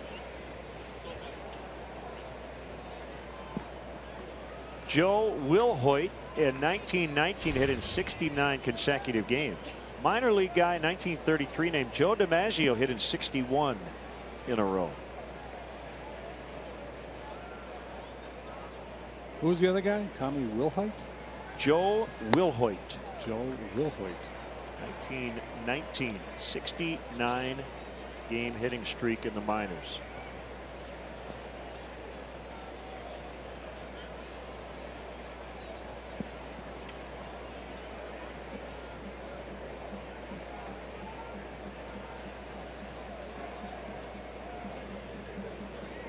Just like the idea of a catcher with a 47-game hit streak. In the air to center, and it's Smolinski. Russell tags, but he'll stay at second. You ever hear of a fellow by the name of Gene Rye? R-Y-E? Have not. He hit 3 home runs in 1 inning for the Waco Cubs. Oh my. Now batting, number 68, Jorge Soler. I assume a Cubs affiliate? I don't know. Texas League, I'm guessing.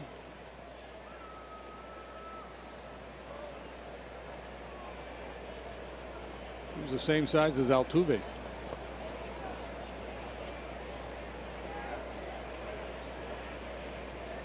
How many runs did his team score that inning? I don't know. That's what, at least 19 batters in an inning. He's Gene Rye's from the Chicago area. Yeah, an 18-run 8th inning for the Waco Cubs. You didn't want to mess with them.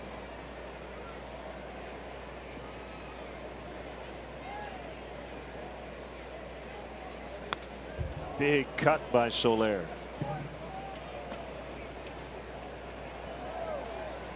Cubs got out to a 7-0 lead early last night. Won the game 7-2.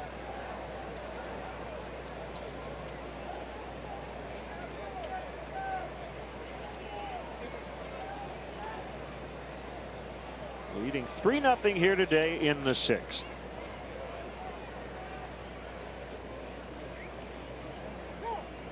And time called. Requested by Vogt, the catcher. You're just tuning in. You're probably going, what in the world's going on with these uniforms? Throwback Day 1981. These two clubs wearing road throwbacks from that season. Off the plate inside, 2-1.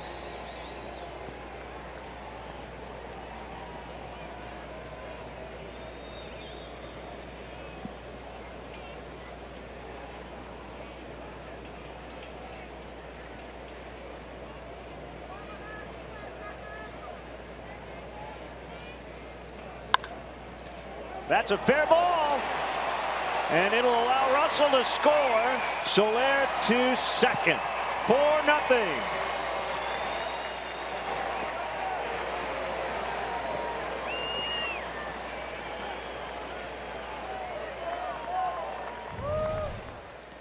Big 2-out knock for Soler.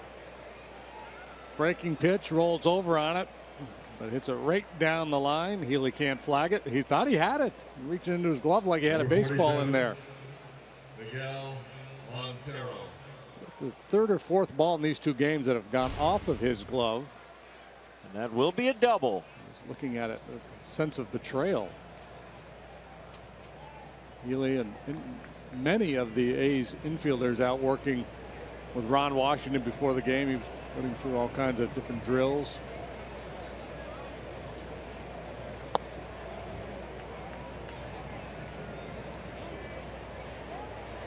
It's a cross up.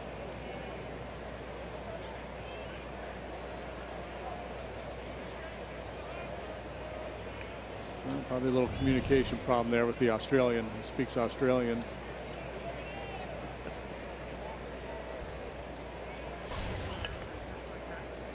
That'd be great if there's an interpreter ran out there.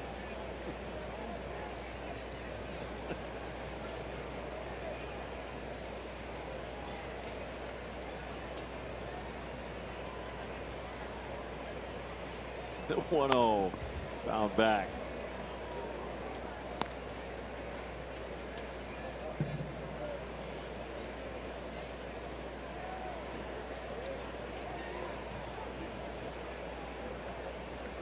John Lester started last night's game, went 7 innings, allowed 6 hits, 2 runs. He's made a little noise there in the 6th and 7th. He was able to kind of quiet things down, and the bullpen did their thing.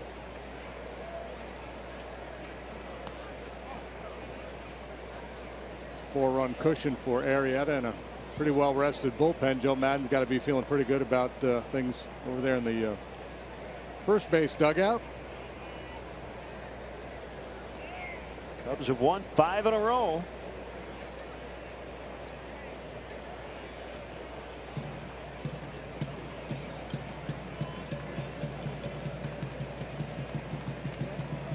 One, two. And he struck him out. Both got hit on the backswing.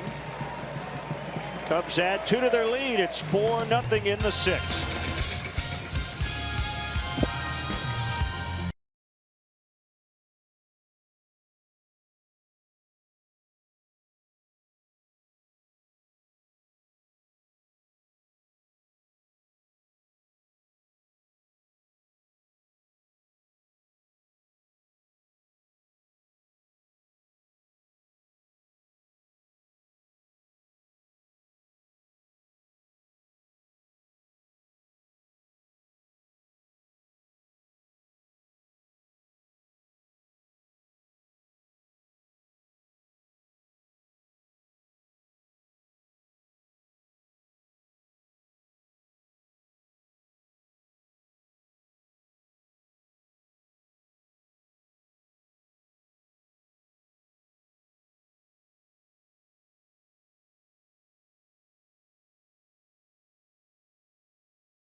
checking and an official Cubs MasterCard debit card only available at your local Wintrust Community Bank. Go to wintrust.com/Cubs to learn more. Member FDIC.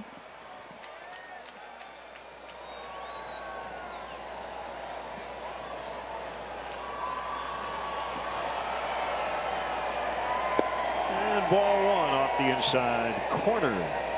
Crisp. Crisp in the leadoff spot here today for the A's. He's been very productive with runners in scoring position, batting .448 in those situations. High fly to right. Over is Hayward, and he's got it. Finding the sun.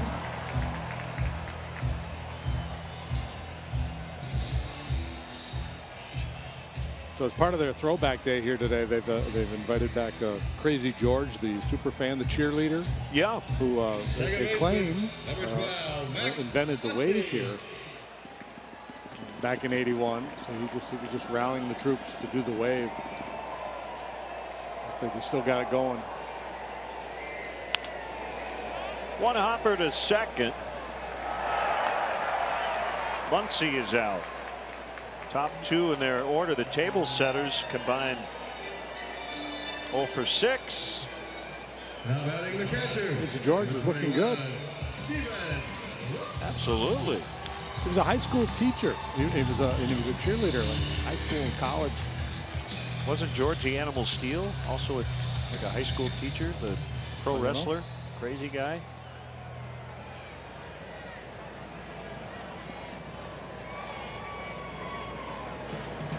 I don't know. Pretty sure. But you didn't give him any guff in his classroom. No, or he'd eat the stuffing in the turnbuckle. Come Tuesday night.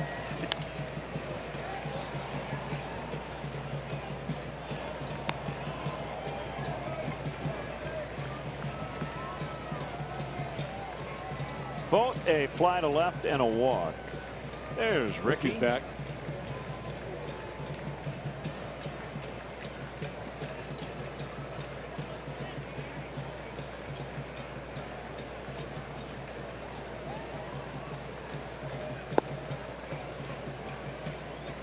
One and two.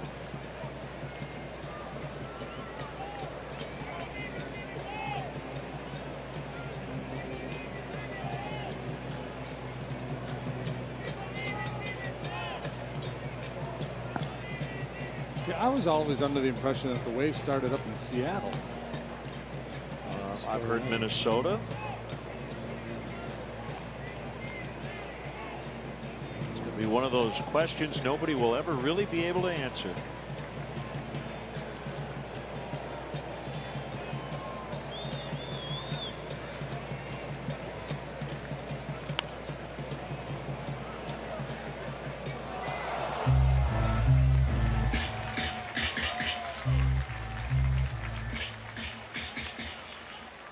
Nice note from Juan on Twitter. He's watching us from Hermosillo, Sonora, Mexico. Longtime Cubs fan. Russell back of short. He's got it. The inning is over. All Cubs again today. 4-zip.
What's going on with X hands there? He's kind of very handsy.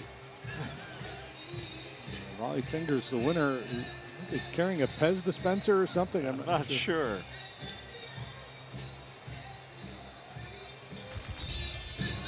Got some mustache wax or something there. Patrick Schuster just up from the minor leagues. Hey, Dylan Overton, last night's starter, demoted. Schuster promoted. Lefty has pitched 4 times here at the big league level. Leading off the top of the 7th inning for Chicago. 25 years of age, originally drafted by the Diamondbacks. Schuster from Newport Richey, Florida. At AAA this year, 1.16 ERA. Facing Wilson Contreras, Cubs batting in the 7th, leading 4-0.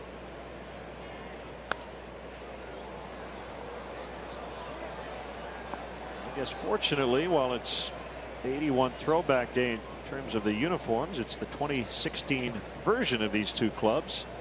The 81 A's would have been heavily favored against the 81 Cubs.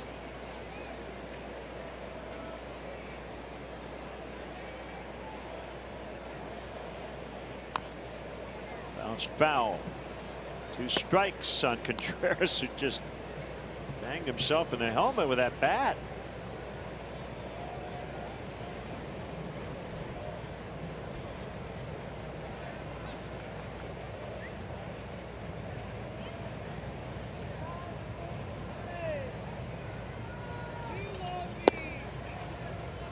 Missed the outside corner. It was a split season.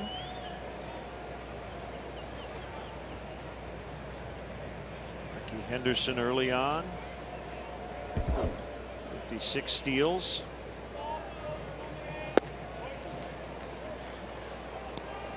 So Ricky was born in Chicago on Christmas Day 1958. Went to Technical High School here in Oakland.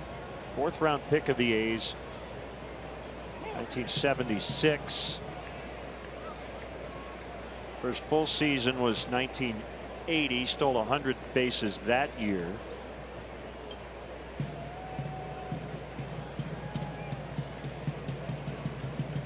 And the pitch way outside.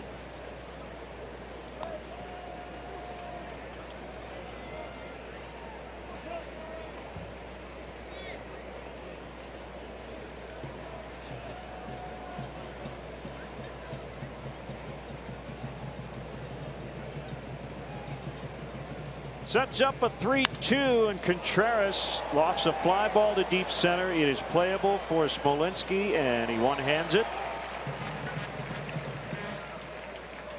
How do you get to Wrigley Field? The Cubs suggest taking public transportation. They do offer a free bike check that's located by the Addison Red Line station. If you prefer to drive, the Cubs provide free remote parking and shuttle service on night and weekend games. For information, visit the A to Z guide at Cubs.com. The most frequently used Cubs lineup in 1981: catcher Jody Davis, first base Bill Buckner, second base Pat Tabler, 35 games. That was the most anybody played at second base that year. Ivan DeJesus short, Kenny Reitz third, Steve Henderson, Jerry Morales, Leon Durham left, center, right. Bobby Bonds was on that club, as was Mike Tyson. Mike Tyson, little middle infielder. Jim Tracy, future big league manager.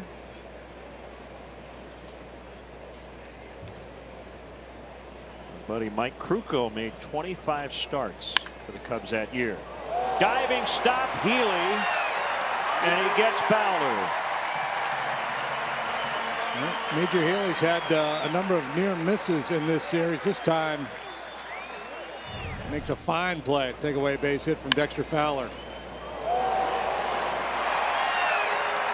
If you were watching just these 2 games, you'd say, well, he's better going to his left than his right. Batting, number 17, Chris Bryant.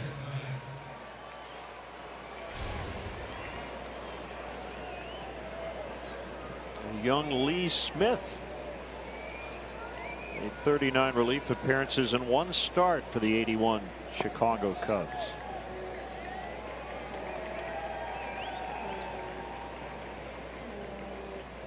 Future AL MVP and Cy Young winner Willie Hernandez made 12 appearances.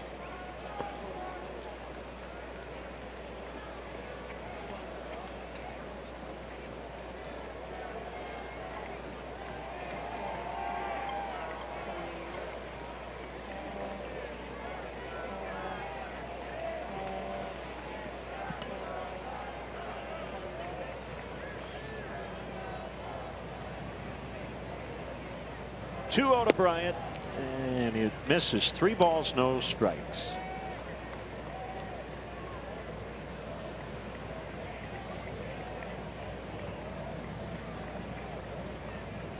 Go ahead, big fella. Take a big bite of the apple. I didn't want any part of him.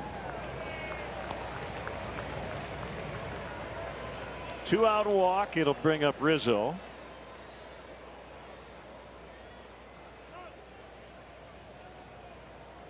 Number 44, Anthony Rizzo.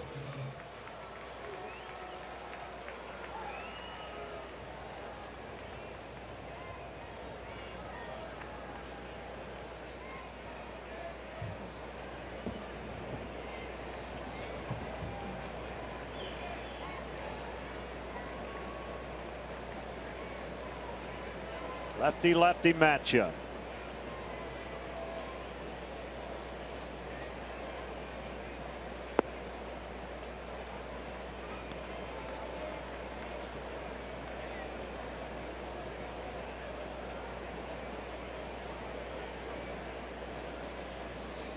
Dodgers continue to lead the Red Sox 3-0. They're in the bottom of the 6th at Dodger Stadium.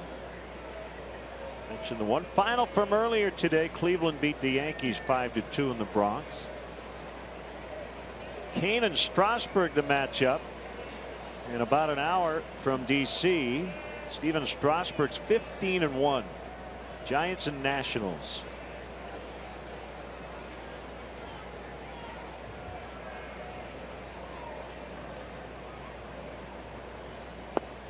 Riddle me this, Batman.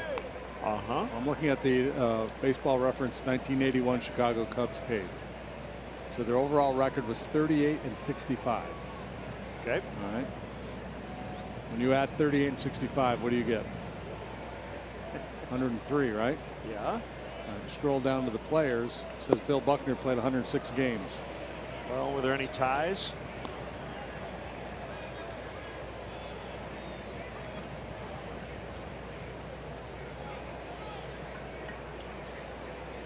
I don't know. Okay. Well. I mean, like a suspended game?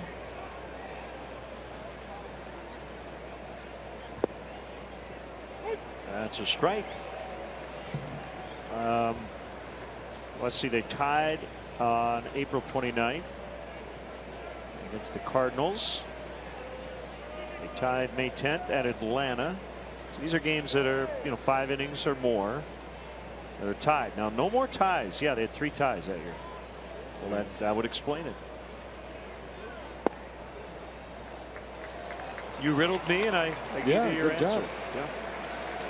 Back-to-back 2-out walks. Pitching coach Curt Young will head out. Right extensor muscle soreness for Sonny Gray. What's an extensor muscle? Let's find out. See.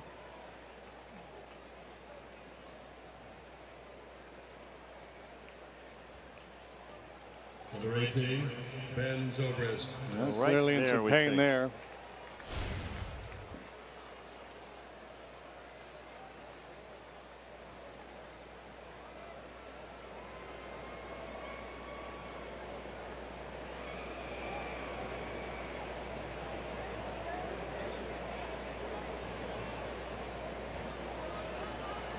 So upper forearm.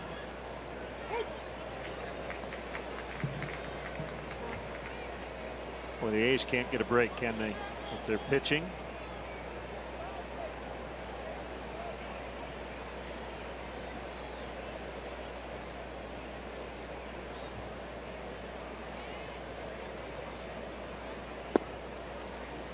Oh, 2. Yeah, they've used the DL a lot already this year. There's also a knee extension.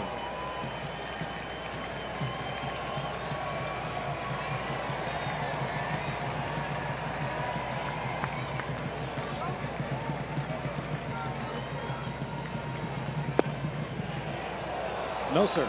No, sir. Zobrist with the big hit today. Go ahead 2-run single in the 3rd. After throwing this backdoor curveball. Did not make it all the way back to the corner. Ben will let you know. If it's a strike, he'll swing at it.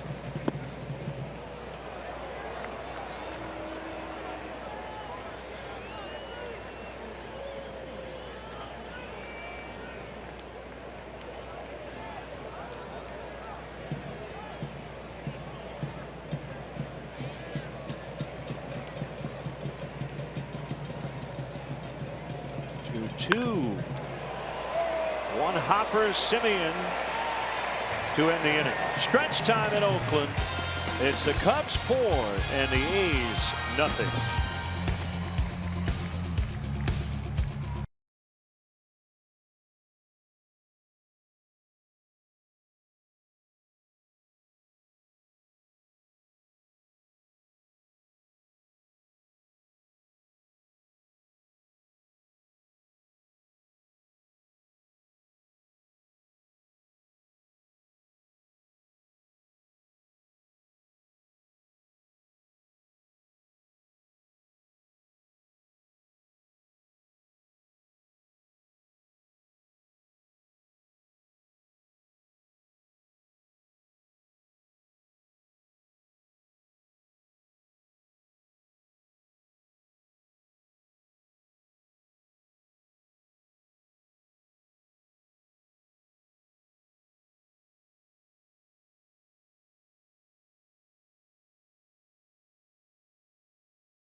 Follow Cubs Baseball live with the MLB.com at Bat app. Stay up to the moment at any moment with Game Day, live game video highlights, StatCast, news, and more. Download MLB.com at Bat, the #1 app for live baseball on your phone and tablet.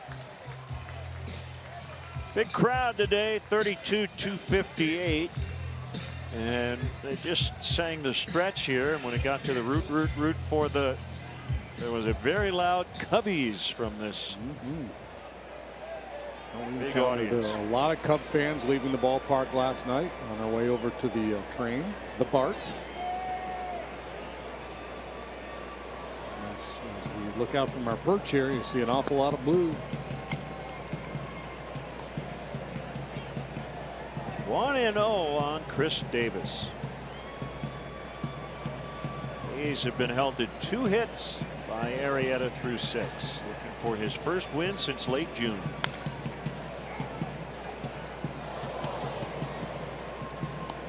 Just one walk. He has struck out 3, hit a batter. A couple stretches of 2 or 3 hitters where he's gotten out of sync with his delivery a little bit and misfired, but it has not hurt him.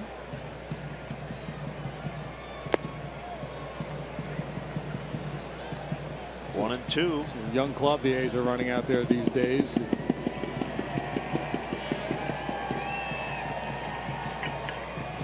good chunk of their roster has spent time in the minor leagues this year. Davis has been susceptible to that high fastball. In the air, right field. Hayward makes the grab at foul ground.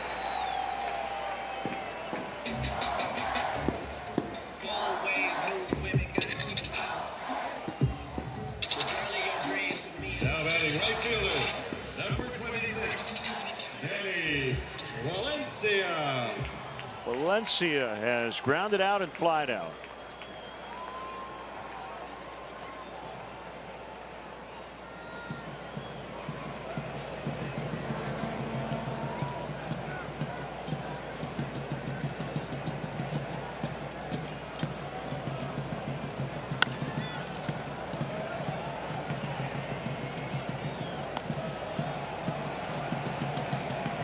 You know, it was another big song in 1981. What's that? It was a theme from The Great American Hero,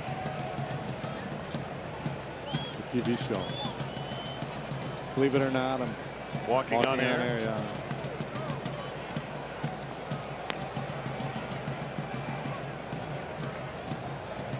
It's just me. Yeah.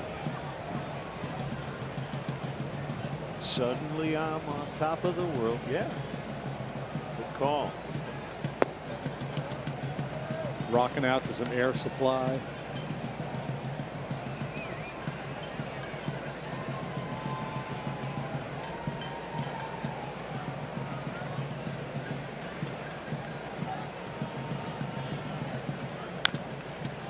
Bouncer to third. That ball is going to stay fair. Throw to first. Safe. Anthony, he looks like he wants him to take a look. Or maybe that was his, let's just keep going. I think he was safe.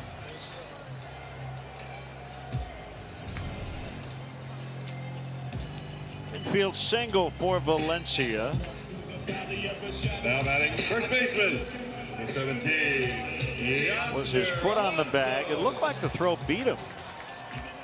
And Joe will challenge the call. This will be a Forsyth Technology replay review. I think if his foot is on the bag, I thought so too. Valencia will be out. Yeah, I thought they had him in real time. The runner was called safe. See, wouldn't that be interesting if when they had a throwback game, they used throwback rules and they didn't use replay? Yeah, he's clearly out. He's clearly out if the foot is on the base. The throw beat him. Oh, well, let's see.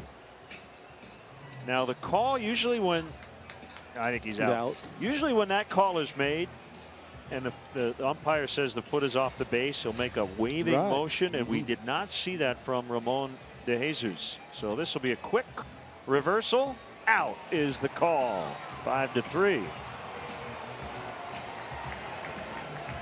We got an updated look at replay before the game today. 49.7% of the reviews this season through this past Thursday were overturned. Care to guess the average time of a replay review this year? A minute 31. 140. Good guess. I can go over. I'm going to be in the showcase.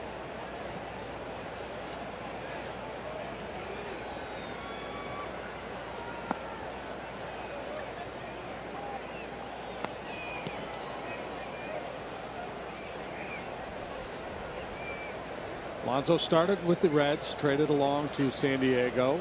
He's from Cuba. Which is home in Miami.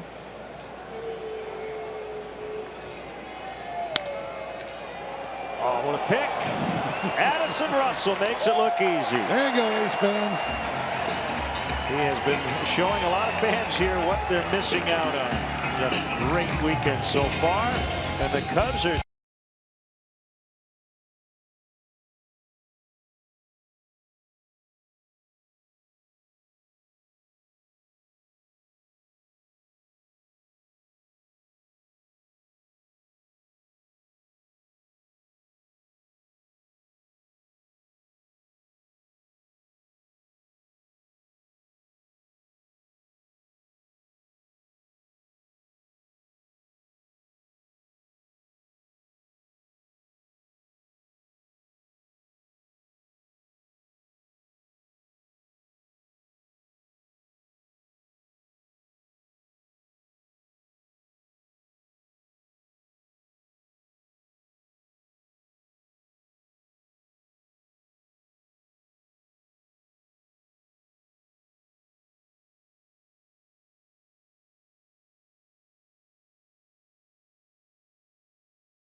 League home runs, leading current Cubs.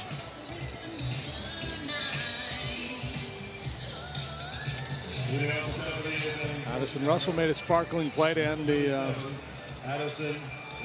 bottom of the 7th, so he gets the lead off the top of the 8th. Well, a win today would make you feel pretty good with Kyle Hendricks pitching tomorrow.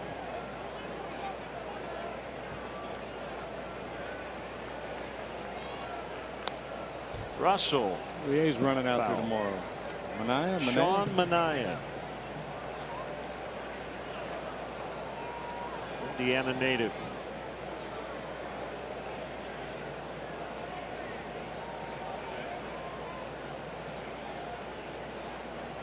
He's a lefty. 3-6 with a 4.68. Hey, Schuster should be in the same rotation with Alfredo Simon. Simon and Schuster. Yeah. See the story about the A's strength and conditioning coach?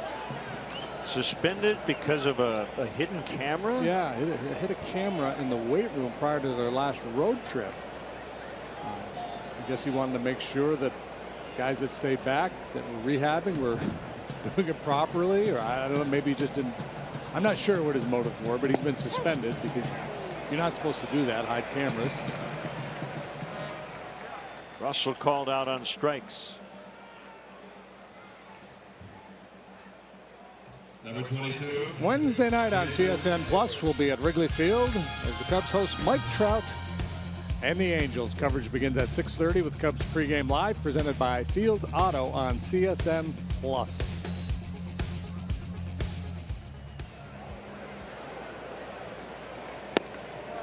Ball 1 to Hayward.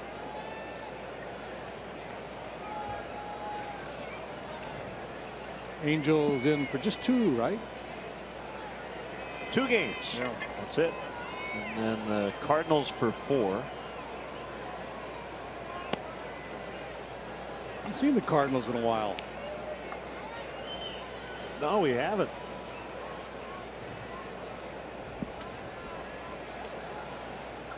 Got Matt Carpenter back.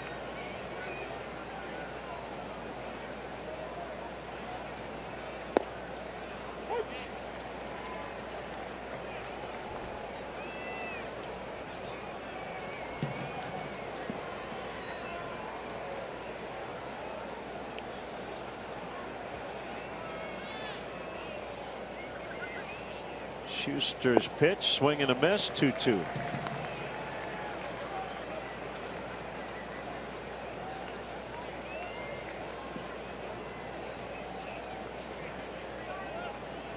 Schuster looks like he could be able to carve out a big league career as a loogie with that delivery.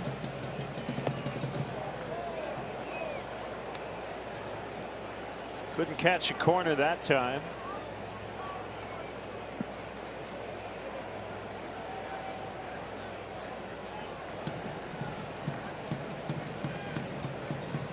Sets up a 3-2, and Hayward held for ball 4.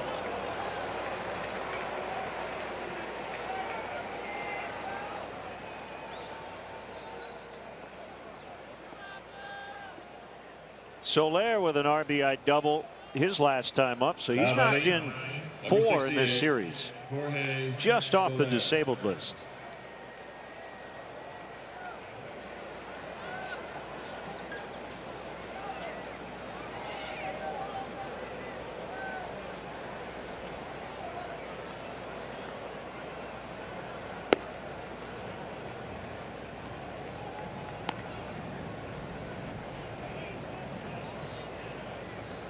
Angels have some decisions to make about Tim Lincecum.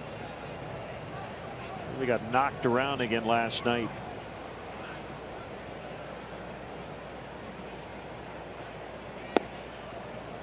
It's a strike.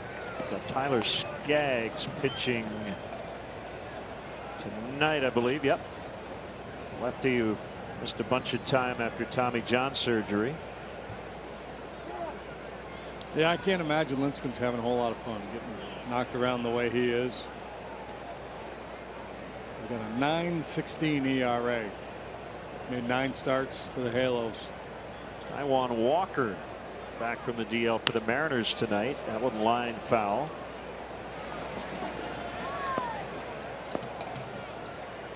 Lincecum, all-star, 4 consecutive years from 2008 through 11. His age is 24 through 27 seasons. And then pretty quick decline after that. He's given up 68 hits in 38 1/3 innings, 11 home runs, 916 earned run average.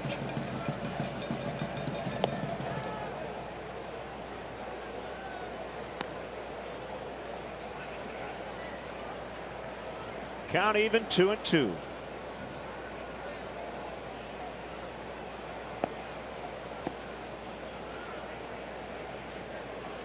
Skaggs, meantime, missed 2 years of big league time and 2 scoreless outings since coming back.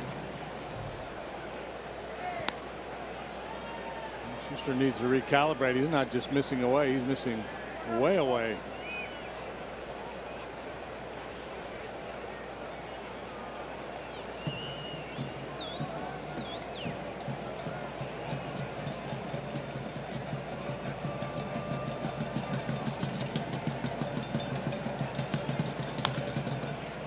Which number 68 will win this battle?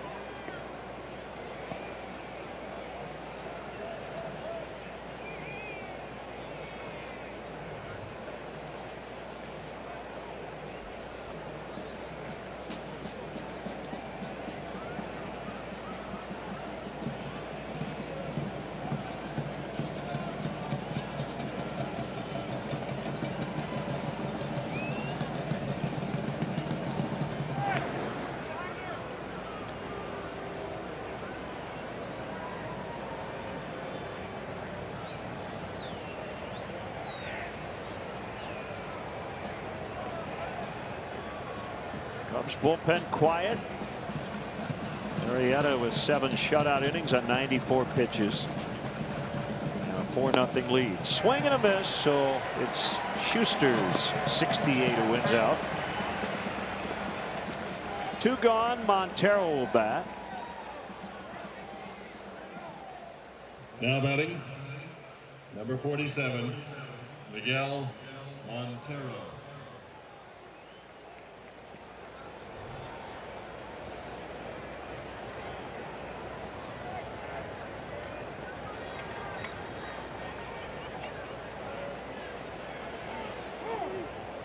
The A's find themselves down 4-0. Their pitchers, however, are trying to snap an 11-game home run streak. That is, homers allowed. They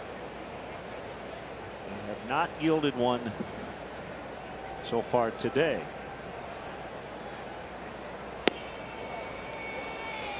Inside, ball 1.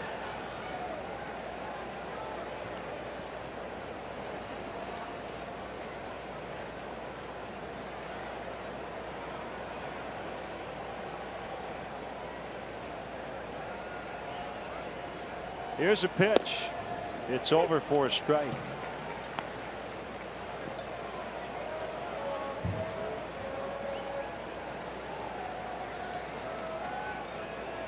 Happy baseball birthday to Andy Messersmith. 71 today.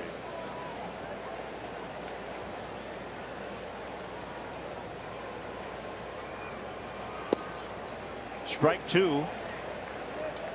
Messersmith, of course, challenged the baseball reserve clause. He and Dave McNally.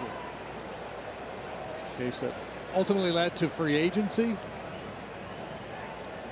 But Messersmith, an outstanding pitcher, too. Lifetime ERA of 2.86. Wow. Fly ball left center.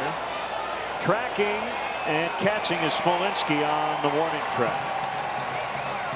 Bottom of the 8th. 4-0 Cubs.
Welcome back. A sunny afternoon in Oakland, and Jake Arrieta outlasting Sonny Gray, who left a little earlier with an extensor issue. Still not totally clear where that issue is. You have extensors, I guess, in they got multiple extensors. Yes, different parts of your body. Yeah, it kind of looked the one shot we had, that one replay. It looked lower body-ish to me.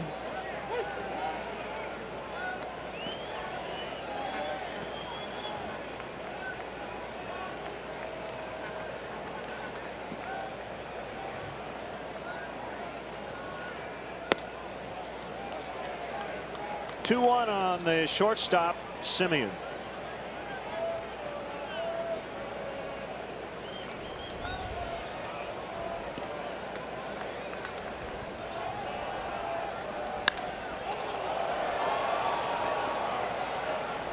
Fowler for the out.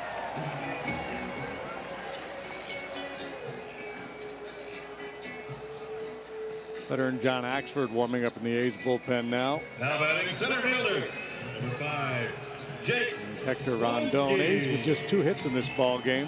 Alonso double, Simeon single. Jake Smolinski has his walk-up music, according to our buddy Lynn Bramer, the greatest song in the history of the world. What is it? I wasn't even listening. Give Me Shelter by the Stones. I mean, Lynn doesn't think it's the great theme from The Greatest American Hero? Or Elvira? Or Monster Mash? No.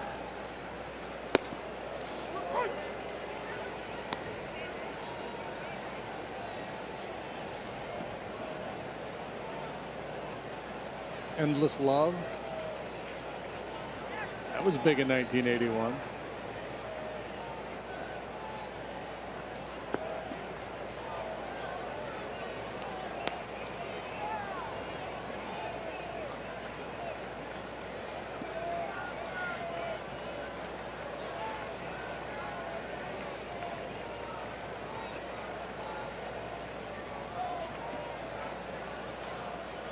The 2-1 is a strike. It's 2-2.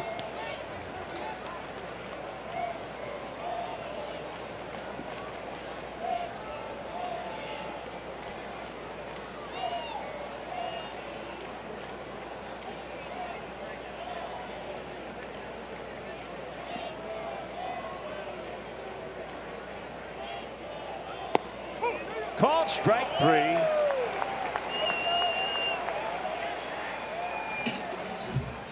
Ten in a row sent down by Arrieta. Now batting third baseman, number 48, Ryan Healy. Yeah, he's gotten better as this game has gone along, and perfectly placed fastball there to get Smolinski.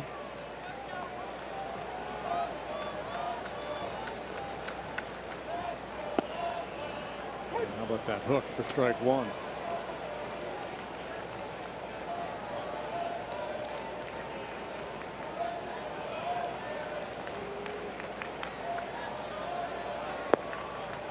The infamous and tragic free concert the Rolling Stones put on in 1969. Subject of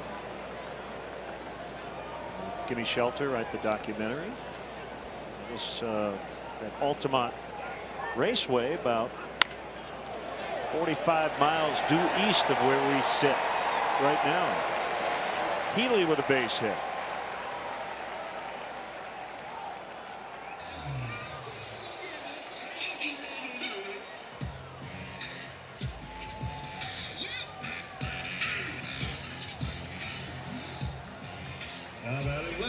Jake with one complete game this year. That was, of course, the no-hitter against the Reds in Cincinnati.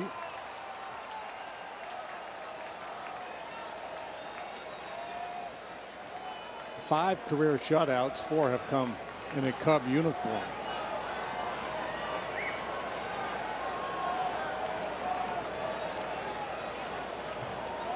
Pitch to Coco Crisp. Outside ball 1.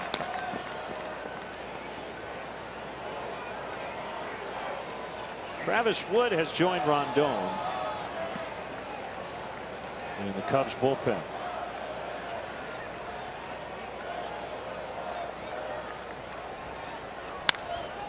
Fly ball left center. Fowler and Contreras. It'll be Contreras to end the inning. 8 shutout innings for Arrieta.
Depot goes to, you don't even need a drum roll, you know who it goes to, Jake Arrieta. 8 shutout innings. He's allowed just 3 hits this afternoon. Finney's Beverage Depot is the official champagne provider of the Chicago Cubs. We started the day talking about Jake's good work here in the state of California. 4 starts, last 4 starts here. 4-0, which is 1 earned run allowed and a no-hitter. Tack on to that today's performance. Looks like his day is over, getting the high fives.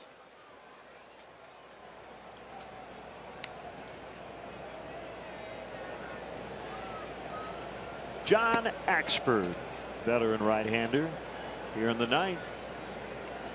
2 scoreless innings from the lefty Schuster. A lot of youngsters on this club. Axford's been around a while, 33 years of age now. Swing and a miss by Contreras.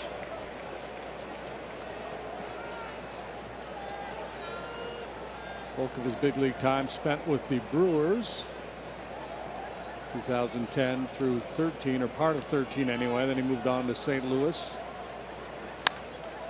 Been fairly nomadic since then. Time with the Indians and the Pirates in 2014. A Rocky last year.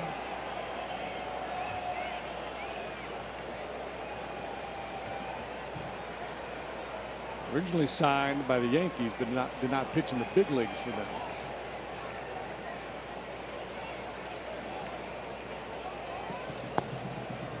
Tim Lincecum DFA. Hope it's not anything we said.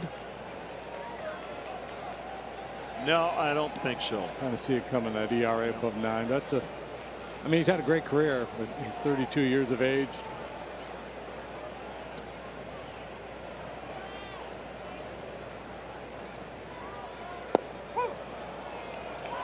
Called strike 3. He's one of my favorite guys to watch pitch.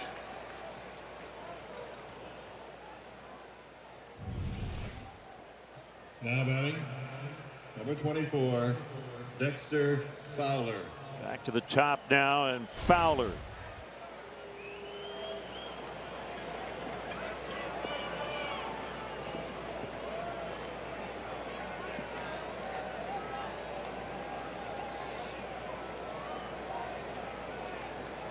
These throwbacks elicit two opinions. These are the worst things I've ever seen, or they're the greatest things ever. There's no in between. There's no like, ah, yeah, they're all right. Can't they be both? Can't they be? These things are garish, but they're really cool. Well, I would say that about this ballpark. So many things wrong with it that I really like it.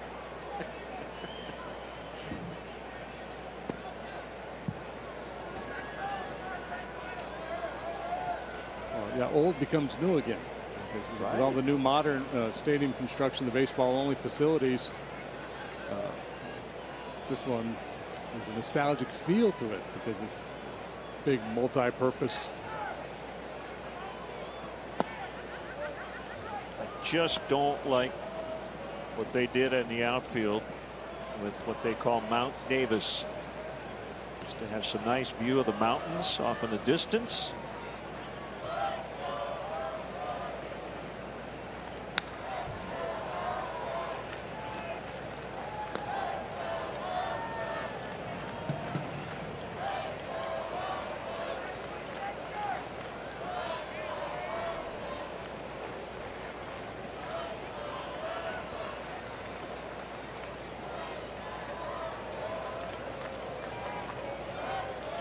And it's full.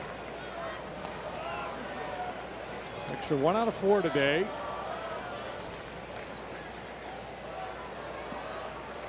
Came into this ball game sporting a .398 on base percentage, second best out of the leadoff spot in Major League Baseball, trailing Matt Carpenter.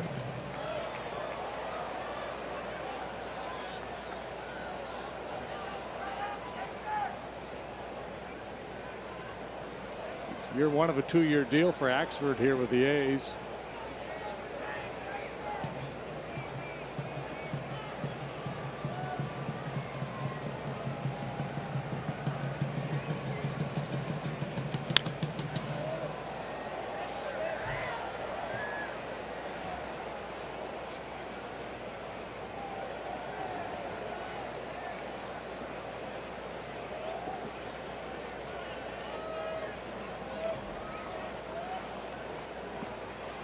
Travis Wood will start the bottom of the 9th with a couple lefties due up for the A's. Pitch. High fly into left center. Who wants it? Both guys, but Davis dropped it. And I got it, you take it situation, and nobody got it. That was Crisp, not Davis. My apologies.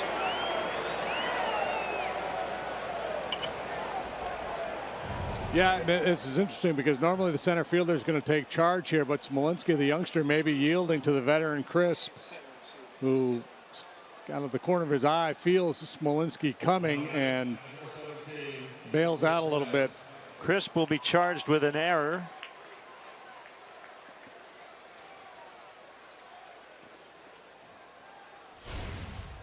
Anything but Crisp on that one was Coco.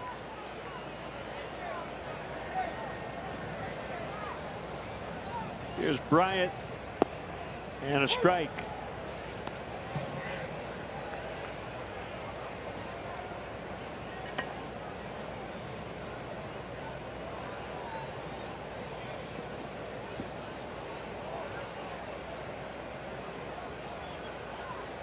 For 3 with a walk. Fastball inside. Good heat, 95 from Axford.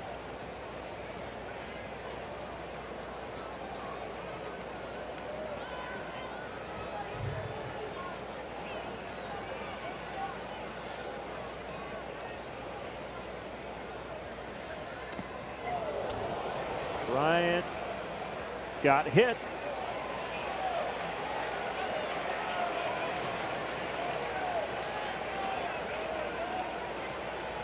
Comes with a chance to add on here in the 9th.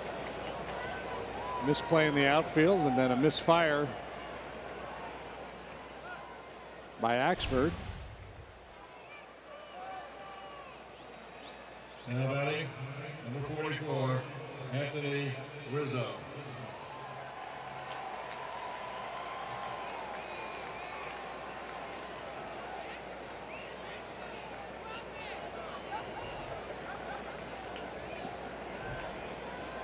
Rizzo is the what?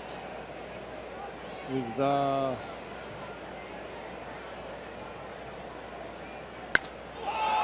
high drive center field. Smolinski still going back. He's on the dirt. He's got it. Fowler tags. Ballpark barely held that one. 2 down.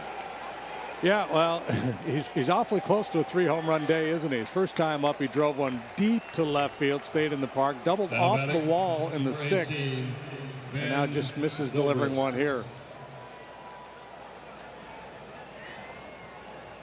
A good day with a double and a walk, but could have been so much more for Anthony.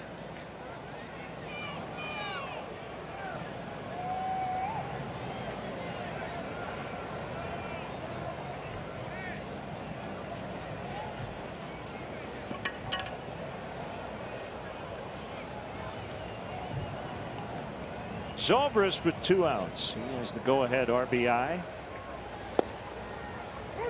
2-run single in the 3rd inning. And that came with 2 outs. Soler had an RBI double with 2 outs.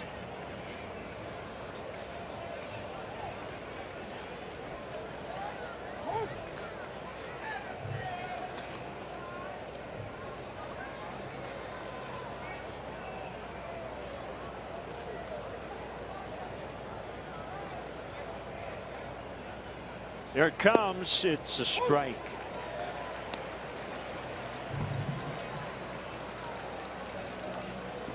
Gray went 5. Hendricks 1. Schuster couple innings. Now Axford. Gray and Hendricks each charged with 2 runs.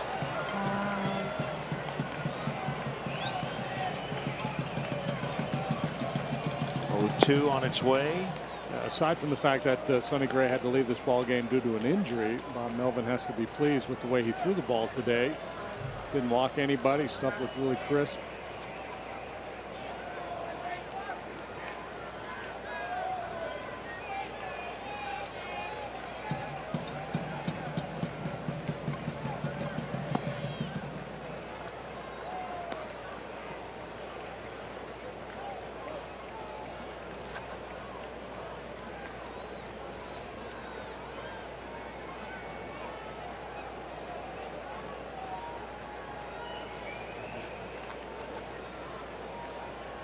We're thrown over here.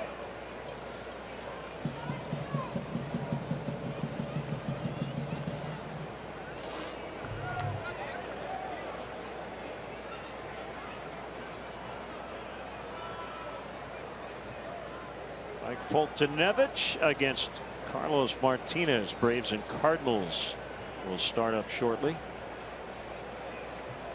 A couple of big fastballs there. Yeah. Swinging bunt. And Zobrist is out. And the inning is over. We go to the bottom of the 9th. It's the Cubs 4 and the A's nothing.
4-0.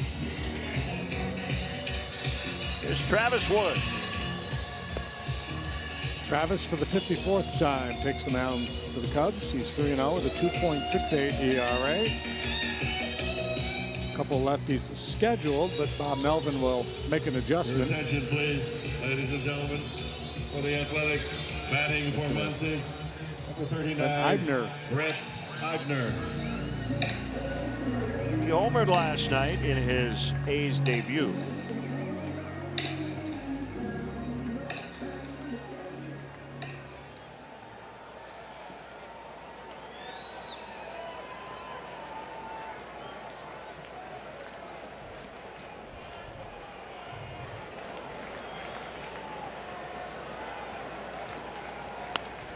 Fouled off for strike one. If the Cubs can hang on here, they'll go for the series sweep tomorrow. They already have 9 series sweeps, tied for the major league lead with the Indians and the Tigers.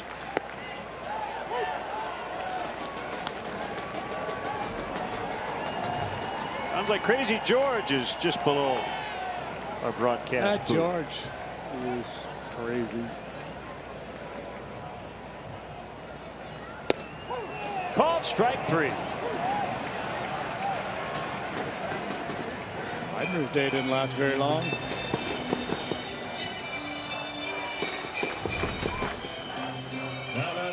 Quickly dispatched by Travis Wood. Paints the outside corner, maybe just beyond, but Dana DeMuth been known to open up that zone every now and then. Aroldis Chapman, nice and easy.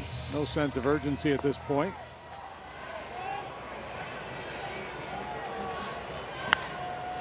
Swinging away and popped up on the infield. Left side, Bryant. 2 down on 4 pitches.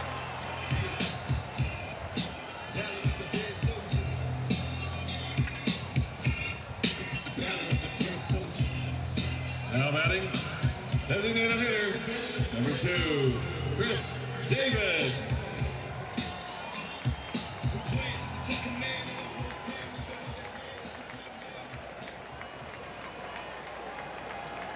Davis, the DH, 0 for 3. Just 3 hits for Oakland. Alonso's double in the 2nd. Simeon single in the 5th. Safety by Healy in the 8th. That's been it. Jake Arrieta retired 11 of the last 12 men he faced this afternoon. Travis Wood trying to go 3 up, 3 down here in the bottom of the 9th.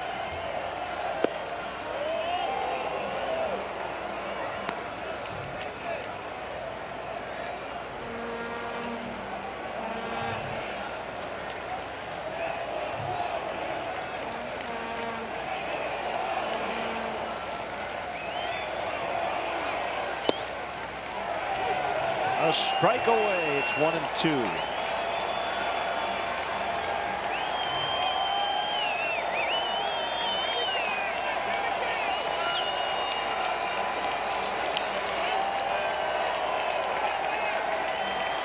Wood and Montero are ready.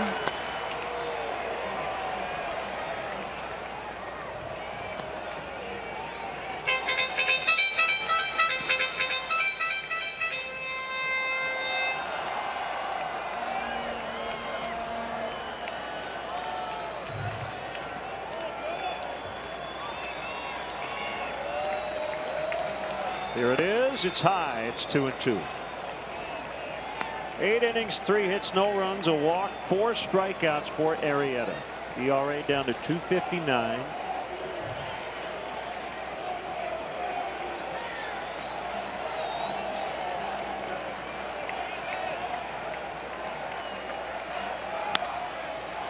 Lined and a base hit. Knocked down by Contreras.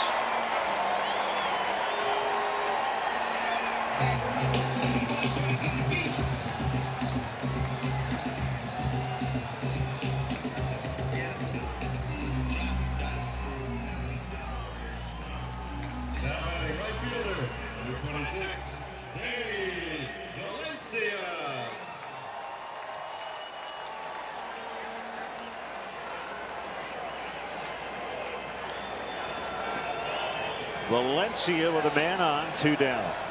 Rizzo will play behind Davis as Valencia looks at ball 1.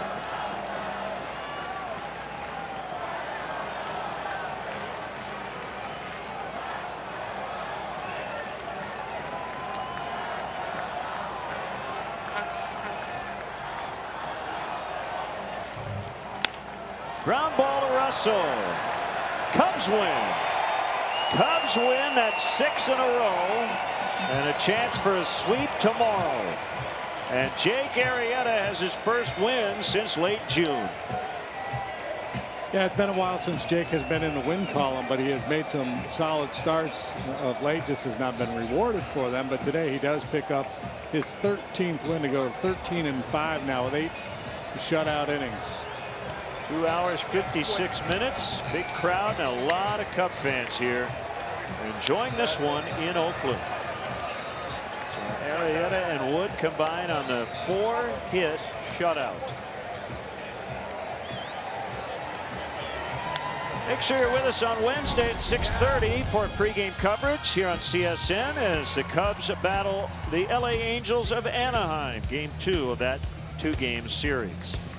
Now for JD and our entire crew here in Oakland, Len Casper inviting you to stay tuned for Blue Cross Blue Shield Cubs post-game live. Coming up next, final score once again, the Cubs 4 and the A's 0.